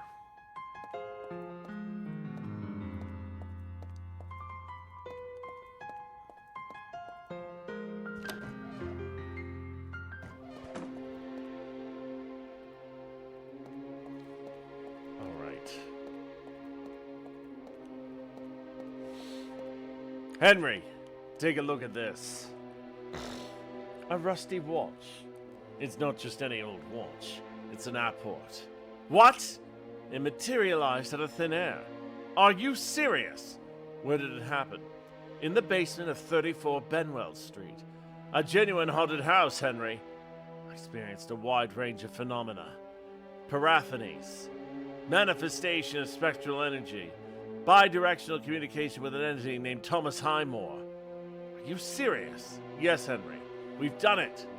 All of this you're telling me is fascinating and terrifying. Were you scared? Scared? I spent my entire adult life waiting to witness something like this, Henry. I was ecstatic. In a situation like that, there's no room for fear. I admire your steadfastness. Let me see the apport. Good Lord! I never thought I'd have an apport in my hands. We're privileged, Patrick. I'll present it to the board as evidence, of course. It's engraved with a date, 1812. That could be indicative of Henry. There's so many questions. Where did the watch come from? How many dimensions has it traveled through to appear in the basement of 34 Benwell Street? However, there won't be the questions the skeptics. Those won't be the questions the skeptics on the board will ask.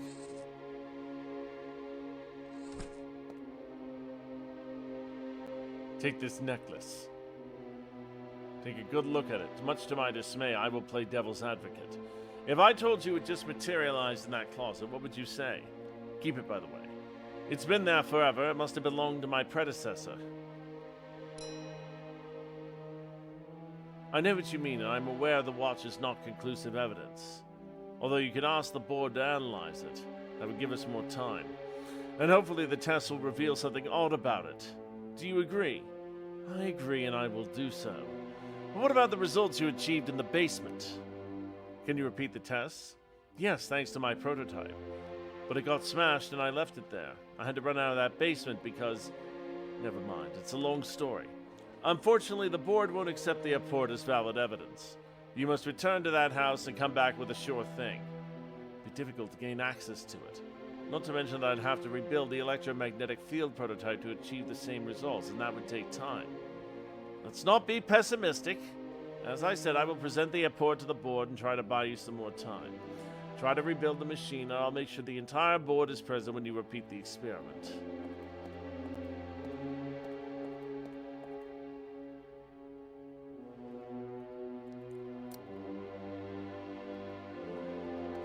Maybe we can use this as the wager.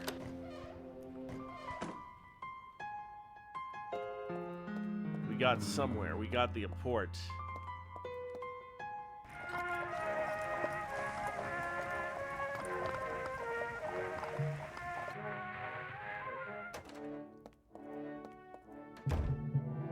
So just out of curiosity,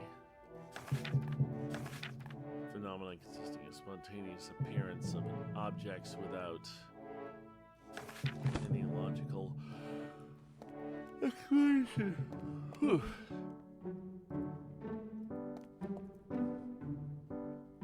Is this an acceptable wager? Looks like gold. I say we speak the same language. Very well, let's play.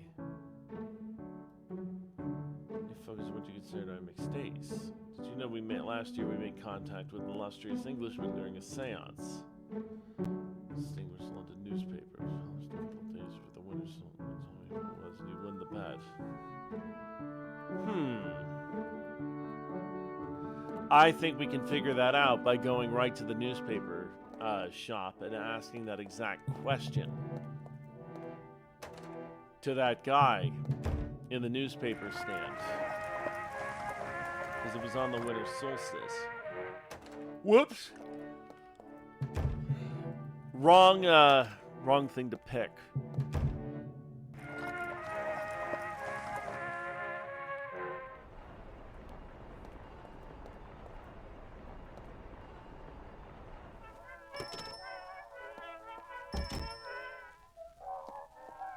Okay.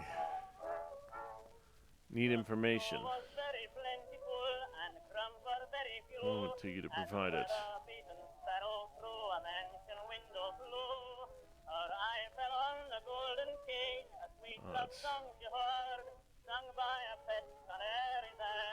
The Observer.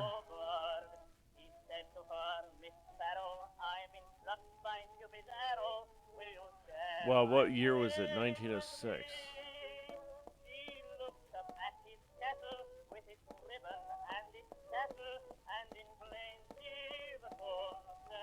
Maybe I can ask him to repeat it.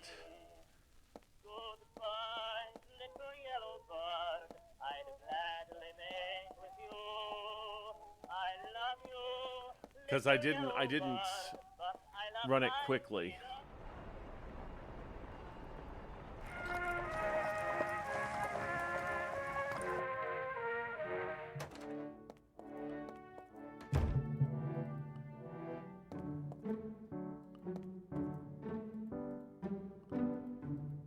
Okay, we make contact with a distinguished Englishman. Reputation during a seance. In a well-known London newspaper before the winter solstice. In a well-known London newspaper.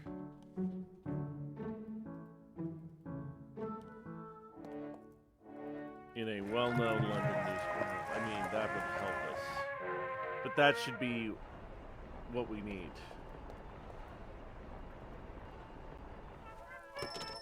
So the solstice is usually in right around December. The snow was very plentiful and crumbs were very few as a weather-beaten sparrow through a mansion window flew. Her eye fell on the golden cage, a sweet love song she heard, sung by a pet canary there, a 19th of handsome December. yellow bird. He said to her, Miss 19th of- Sparrow, 1906. I'm in Cupid's arrow. Will you share my cage with me? We're close to it. I think we can get it within a few tries. With its ribbon and its tassel, and in plain silver said she. No, sir. Goodbye, little yellow bird, I'd gladly mate with you. I love you, little yellow bird, but I love my freedom too. So goodbye, little yellow bird, I'd rather brave the cold on a leafless tree than a prisoner be in a cage of gold. Goodbye, little yellow bird, I'd gladly make with you. I love you, little yellow bird, but I love my freedom too. So goodbye, little yellow bird, I'd rather brave the cold. Where could we... Less free than a prisoner be in a cage of gold. Am I missing a newspaper?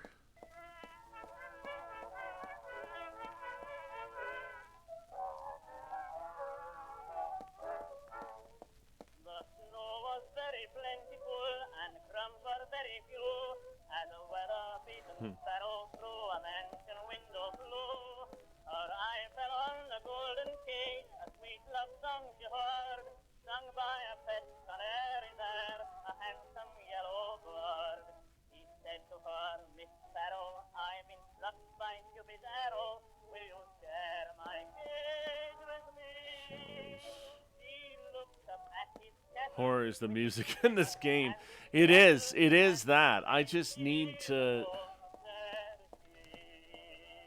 How would we find this? Goodbye, little yellow bird, I'd gladly mate with you. I love you, little yellow bird, but I'm I here, love sir. my freedom too. I'm here, sir. So goodbye, I'm here, sir. little yellow bird, I'm I'd here, sir. rather brave the cold I'm here, sir. on a leafless tree Please than behave like an adult, sir. be in a cage of gold. Goodbye, little yellow bird, I'd gladly make with you. I love you, little. Hmm.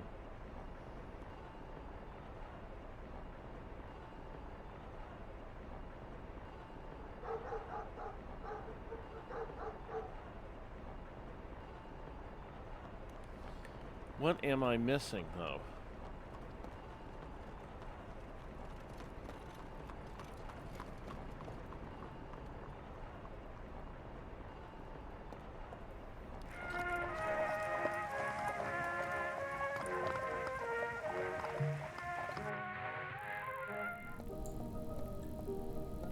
We didn't read all the rules, though. It's allowed.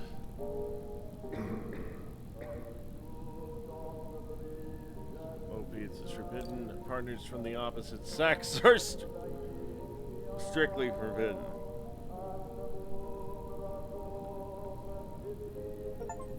Okay. We read the rules.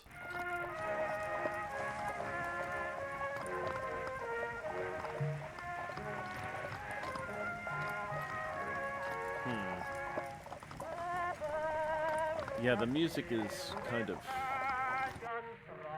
shitty here.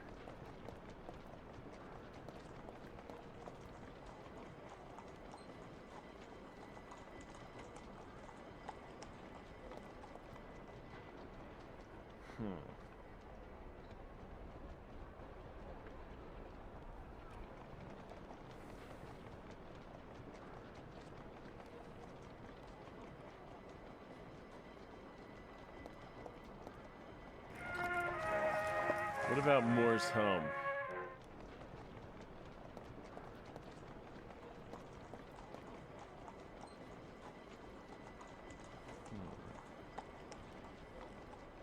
About the British Association of Supernatural Studies.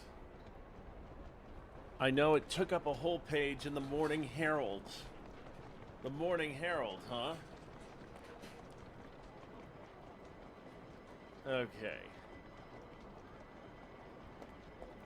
That gives me the newspaper ID. We've got the dates. No, wrong area. Sorry. Wasn't where I wanted to go. Where I wanted to go was the newspaper shop, because now we have the actual paper.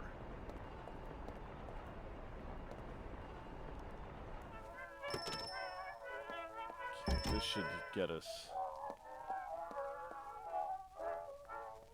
Need information.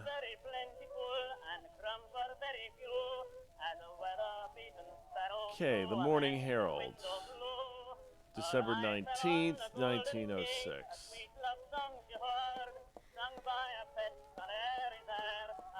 But yeah, the music is quite horrifying.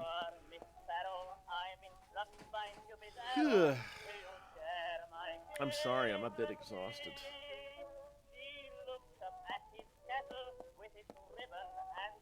Find the news. Here you go. Darwin from the Great Beyond. Ability of the Morning Herald.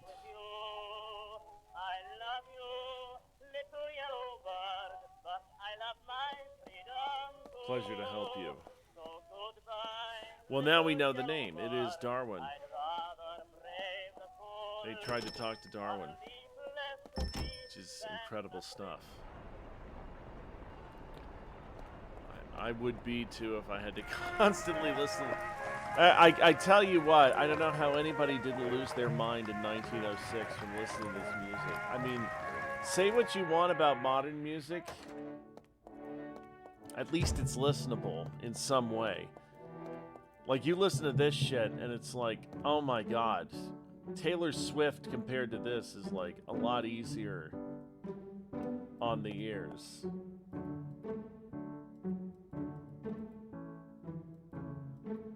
Very good. You've done your homework. Okay. Promise is a promise. Wait here.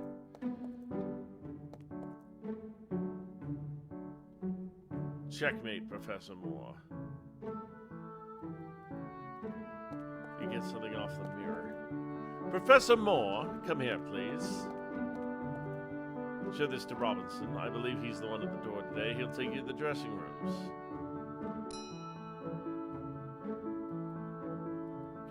I will soon leave cold England and settle in sunny California. I want my daughters Vivian and Helen to grow up in a different kind of environment, more in keeping with the times. Despite all the technological advances we are experiencing, old England is still stuck in the past. What I mean is that it won't be here to defend the interests of the Bass tooth and nail. Don't be too harsh on us, Professor. We already have enough skeptics who believe the matters are just fantasies. Believe it or not, you and I are in the same boat. Never mind, Professor Moore.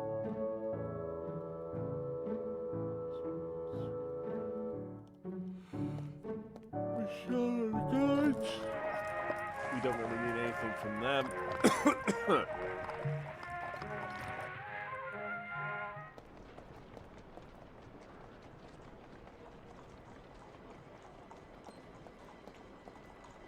You have a minute to give me this note. May I? Yes. All right. Show's not over yet. I'll have Clark escort you to the box seat so you can watch the last few minutes. So he'll take you to Miss Shaw's dressing room. Is that all right with you, sir? More than all right with me. Please go in. I'll inform Clark. Ladies and gentlemen, it has been a great pleasure to share this magical evening with you. You have witnessed the possibility to cross the thin line that separates our plane of existence from the beyond. You've also been witnesses to how the dead still have much to say to those of us who remain in this world. I can only say thank you for... Wait a moment. A young man. He's been wounded. A war. Far from here on another continent. He's calling for his mother. He knows he's going to die in a few minutes. He's bleeding out. Do not cry, my dear. What is your name? I can't hear you clearly. Warren? Walter? He knows his mother is here. Oh! What's your mother's name, dear? Amelia? Amelia Reinhardt. Anyone in the audience with that name? Oh my God, Walter! Please come up to the stage. Your son wishes to be with you in this delicate moment.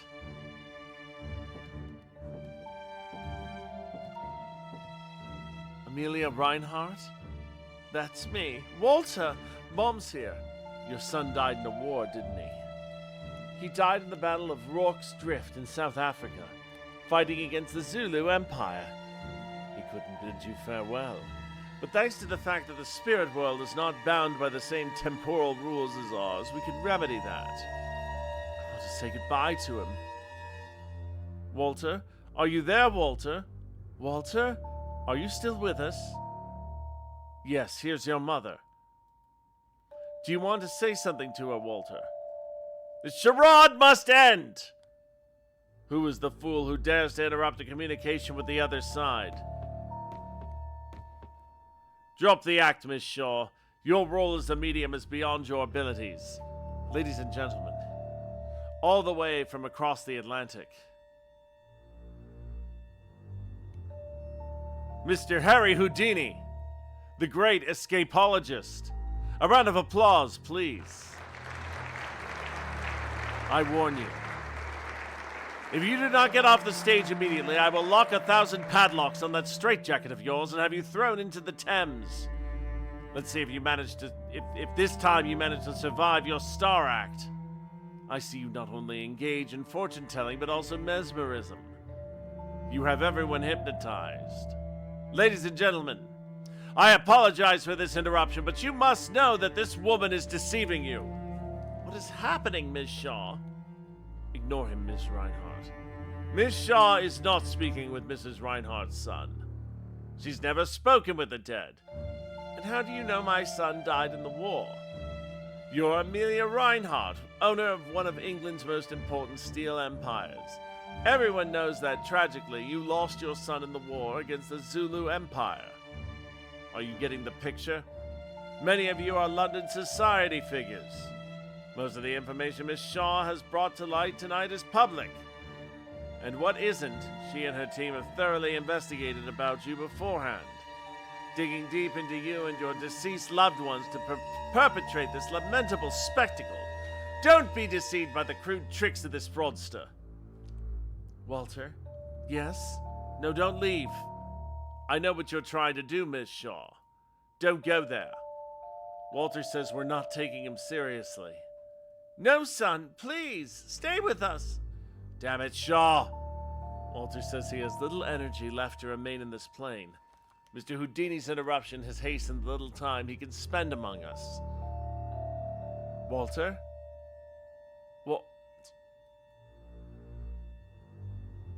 Walter is no longer with us.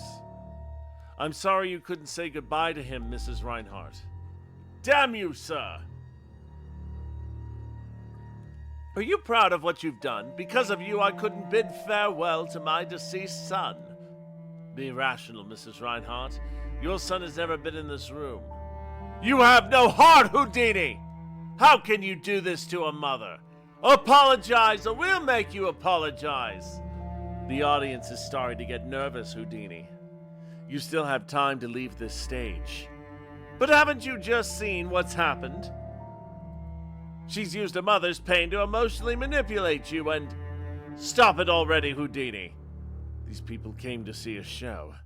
If you don't leave right now, I'll punch you in the stomach. And what a show they'll have. With your attitude, you're legitimizing these scams, you ignorant bunch. I'm sorry for what happened, Mrs. Reinhardt. Can you contact my son again? Unfortunately, it does not work that way. You can return to your seat. That is all, ladies and gentlemen. We've traveled through remote and unexplored worlds without leaving our seats. We have heard everything that the deceased has to say. I hope you've had an evening of unimaginable sensations. And remember, the dead speak to us. We just need to pay attention. Thank you very much for coming. He wants you to donate all of your fortune to us. I just didn't expect Harry Houdini, of all people, to come in. If you'd be so kind to wait here, Miss Shaw will attend to you shortly. Thank you very much.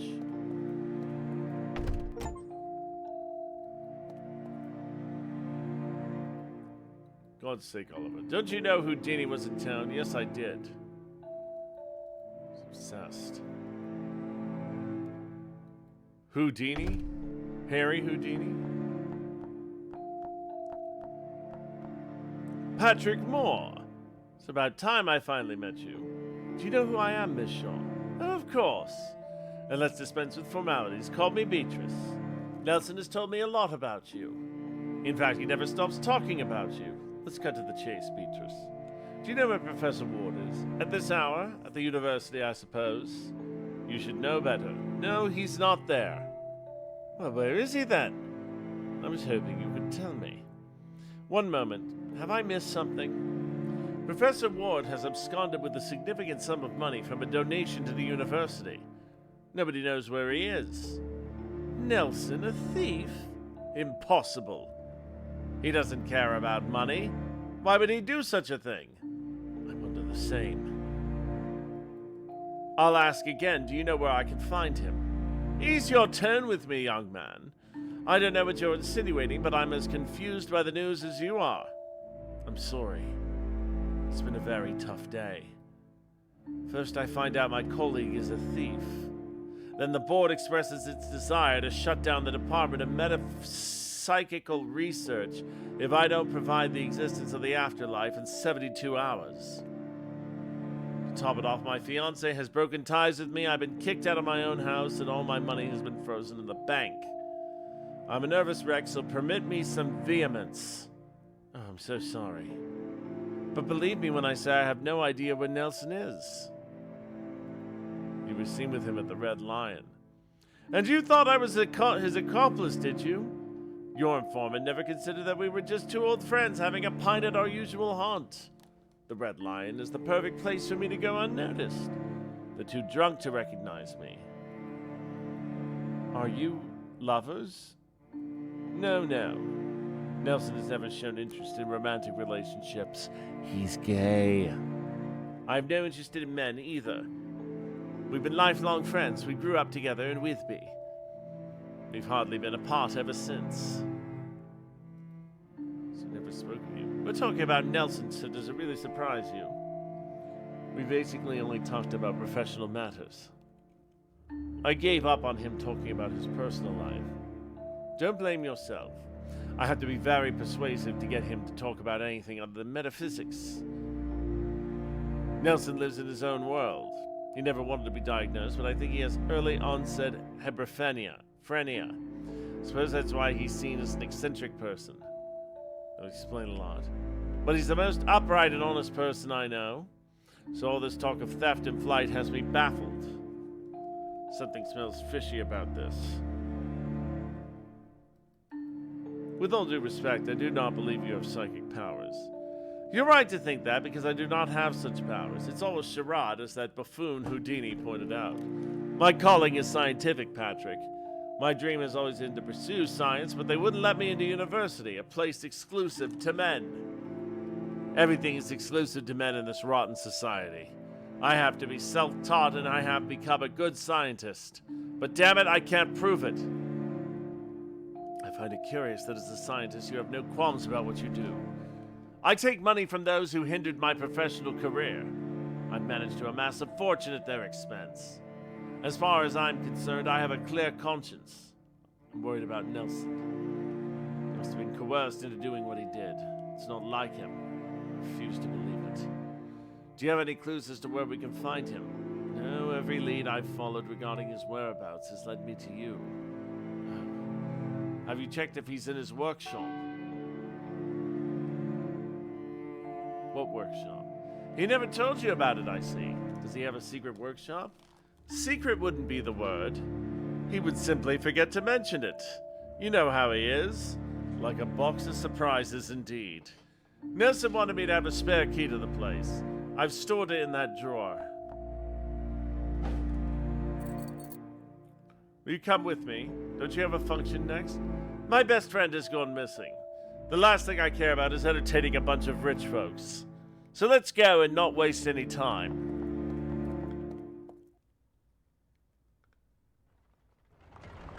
You look tired. Why don't you take a nap? I'll let you know when we're about to arrive. I'm all right, not to worry. I won't insist. You just take a save here. Meeting Ms. Shaw.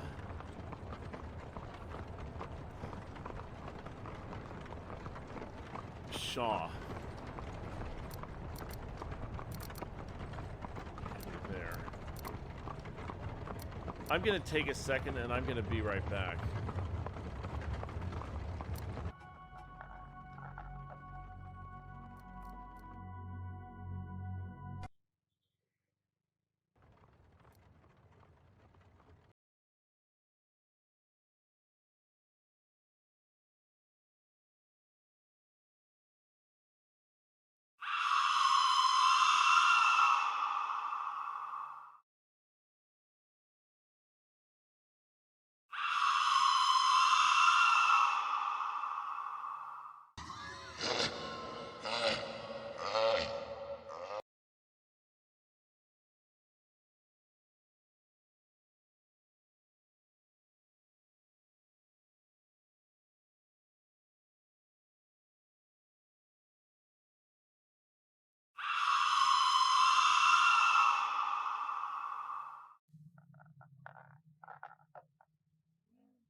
Alright, we're back. I might just do a little bit. I know I usually do like 3 hours, but I am just like...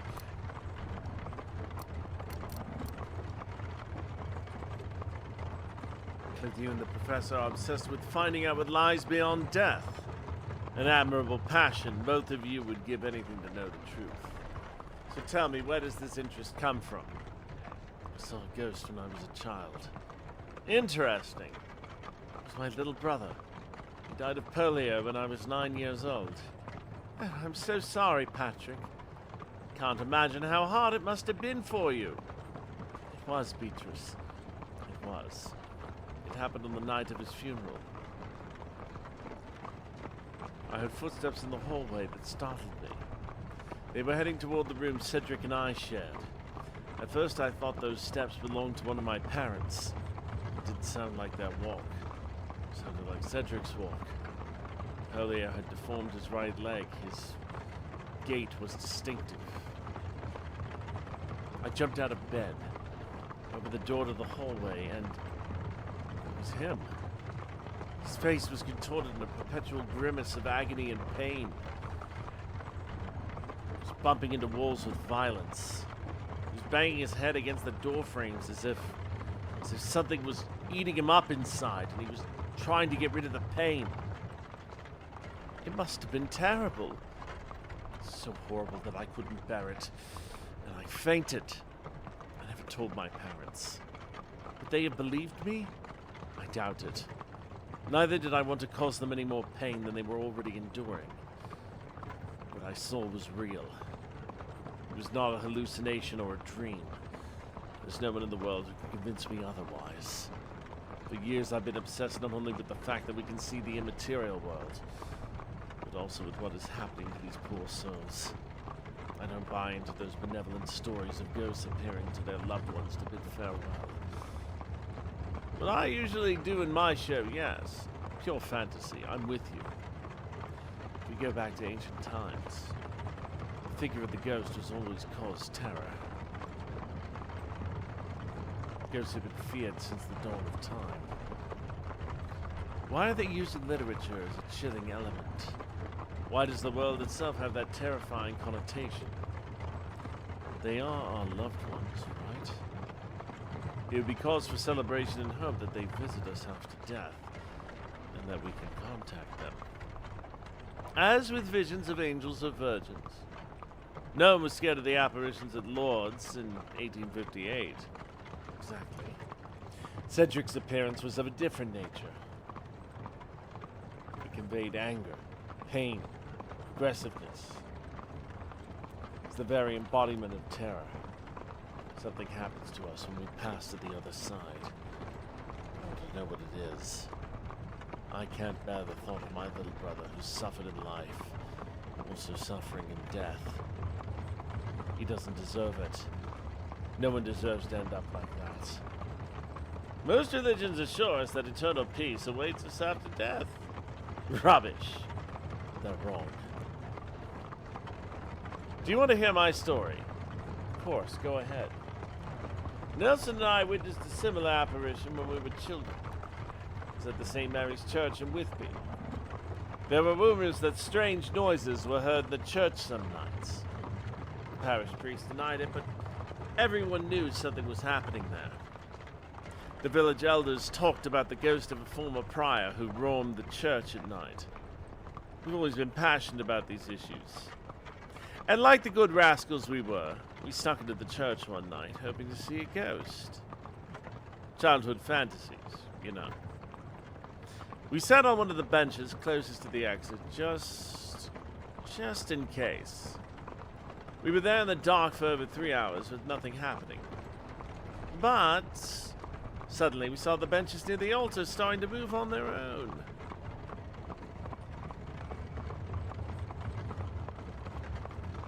A dark silhouette materialized and began pushing the benches with violence while approaching us. We heard its voice, but we couldn't interpret what it was saying. Its tone denoted anger that scared us more than its mere presence. I don't know how we overcame the fear, but we managed to get out of there. That same night, we promised to dedicate our lives to studying these phenomena. Did you become a researcher?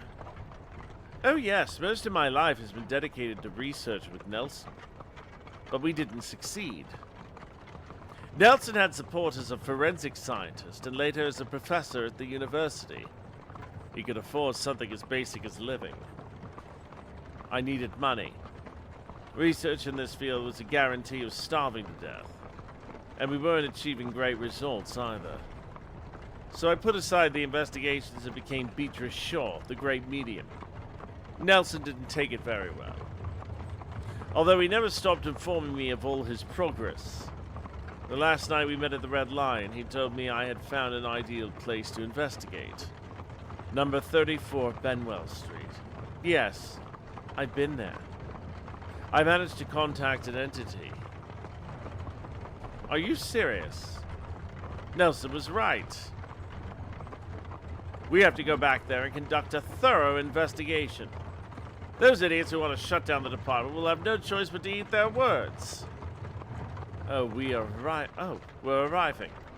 Hopefully we'll find Nelson sleeping soundly in his workshop, unaware of all that's happening.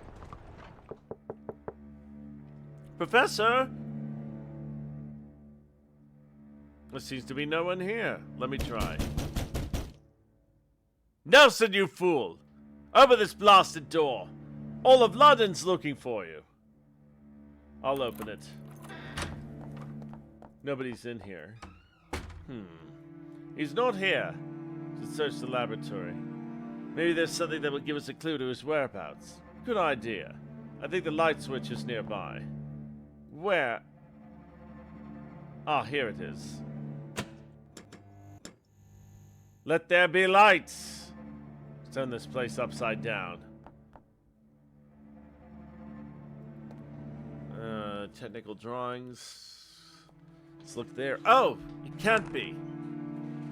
Beatrice? What have you found? Come take a look at this. Is this what I think it is? The Box of Revelations. Nelson couldn't stop talking about it. High-tech machinery that can reveal the hidden. A real-time viewer of the beyond. A fantasy. We theorized a lot about this device. But we gave up when we assumed it was impossible to build it with existing technology. However, from what I see, it seems the professor found the key. If we connect... Oh my god. Of course! It could work! Take a close look at this document. I read designed by Professor Nelson Ward and Professor Patrick Moore. The core part of the machine is based on my electromagnetic wave booster. Thanks to it, I've been able to contact Thomas Highmore at the old Benwell Street house. Several names associated with parts of the machine. Let's take a look. One of those pieces would fit into a side spring. Eugene Wood. Does that name ring a bell? Renowned photographer specializing in post-mortem images, mourning portraits, photographs of the deceased for their family's remembrance. I find it a distasteful practice. I hope they do not photograph me like that when I die. I stated in my will that I want to be cremated and emptied down some drain. I hope my last wish is fulfilled. I think that place is a photographic plate. So the Box of Revelations is to visually record the surroundings. Contain ectoplasm, correct? You're right. The materialization of certain elements from the beyond we have theorized that if treated and enhanced could be a strong conduit for displaying that invisible reality. But Florence Cook, she's an even more fraudulent medium than you, if I may be so bold. Florence Cook could manifest an entity called Katie King through her body. And yes, it was proven to be a fraud, as a professor knew it. So I'm concerned about entrusting the collection of ectoplasm to Florence Cook. This here. Geometric figure. For the Box of Revelation to be autonomous, we needed significant power. Various generators we were unsuccessful. Nelson found an alternative. Silas Bennett, a reputable yet eccentric archaeologist. He spends much of his time searching for artifacts out of time and place. This has led to a rather dubious reputation. UPARTs, that's what they call them. An acronym for out-of-place artifacts. Interesting. Relations to reality. You'll be able to prove to those skeptics on the board that you were right. Come with me. Caught my attention, but I didn't know what it was until I saw the plan for Box of Revelations. Missing adjustments and some elements that could be improved. I could take care of that while you get the missing pieces. Suspend our search. We're at a dead end. Waste time wandering around London, or we can save your department at the university. We'll worry about Nelson later. We can try it at Benwell Street. Sample. Spiritual section. She has her cabinet on Larkhall Lane. Ben has the key to making the machines autonomous. Where we can locate them. An office at the London Archaeological Society. Jean Wood. And this is about a photographic plate, and we can visit Nelson for that.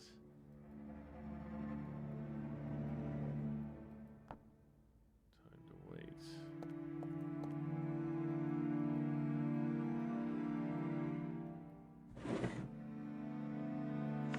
Four cases.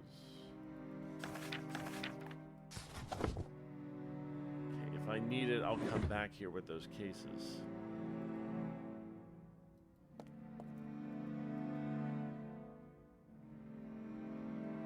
Blueprint, we have the switch. Quite the list to track down. And to be honest with you, I know I normally go for 3 hours. We're like maybe 10 minutes short here. I feel it heavy. Shopping list, we'll call it this. I'm just feeling a bit heavy. We're going to just go over to just chatting for a second here. And I know I have to call it like 10 minutes early. I don't like doing that, but it's just, I am so tired. And I was yawning a bit. And a lot of the talking with this game can wear out on you. It's not that I don't think we can beat this game, but I want to send you off to somebody. I'll still be on Wednesday at the regular time. I think we are going to go... Who do I want to go to? You know what? I don't get a chance to raid. I haven't seen the Thunderfoot brothers in quite a while. And that's who we're going to go raid. Because he's playing some spooky games. And I want to see Sane's new place. I haven't had the chance to raid in a while. But that's where we're going to go. So DWX, thank you for watching. We will be back with more. I'm just waiting for this ad to end, and then we're going to jump in and say hello to Sane, who's in a new place now. And thank you for watching, everybody. We will be back on Wednesday, probably late at night, but let's go say hi to Sane. Have a good one. Take care.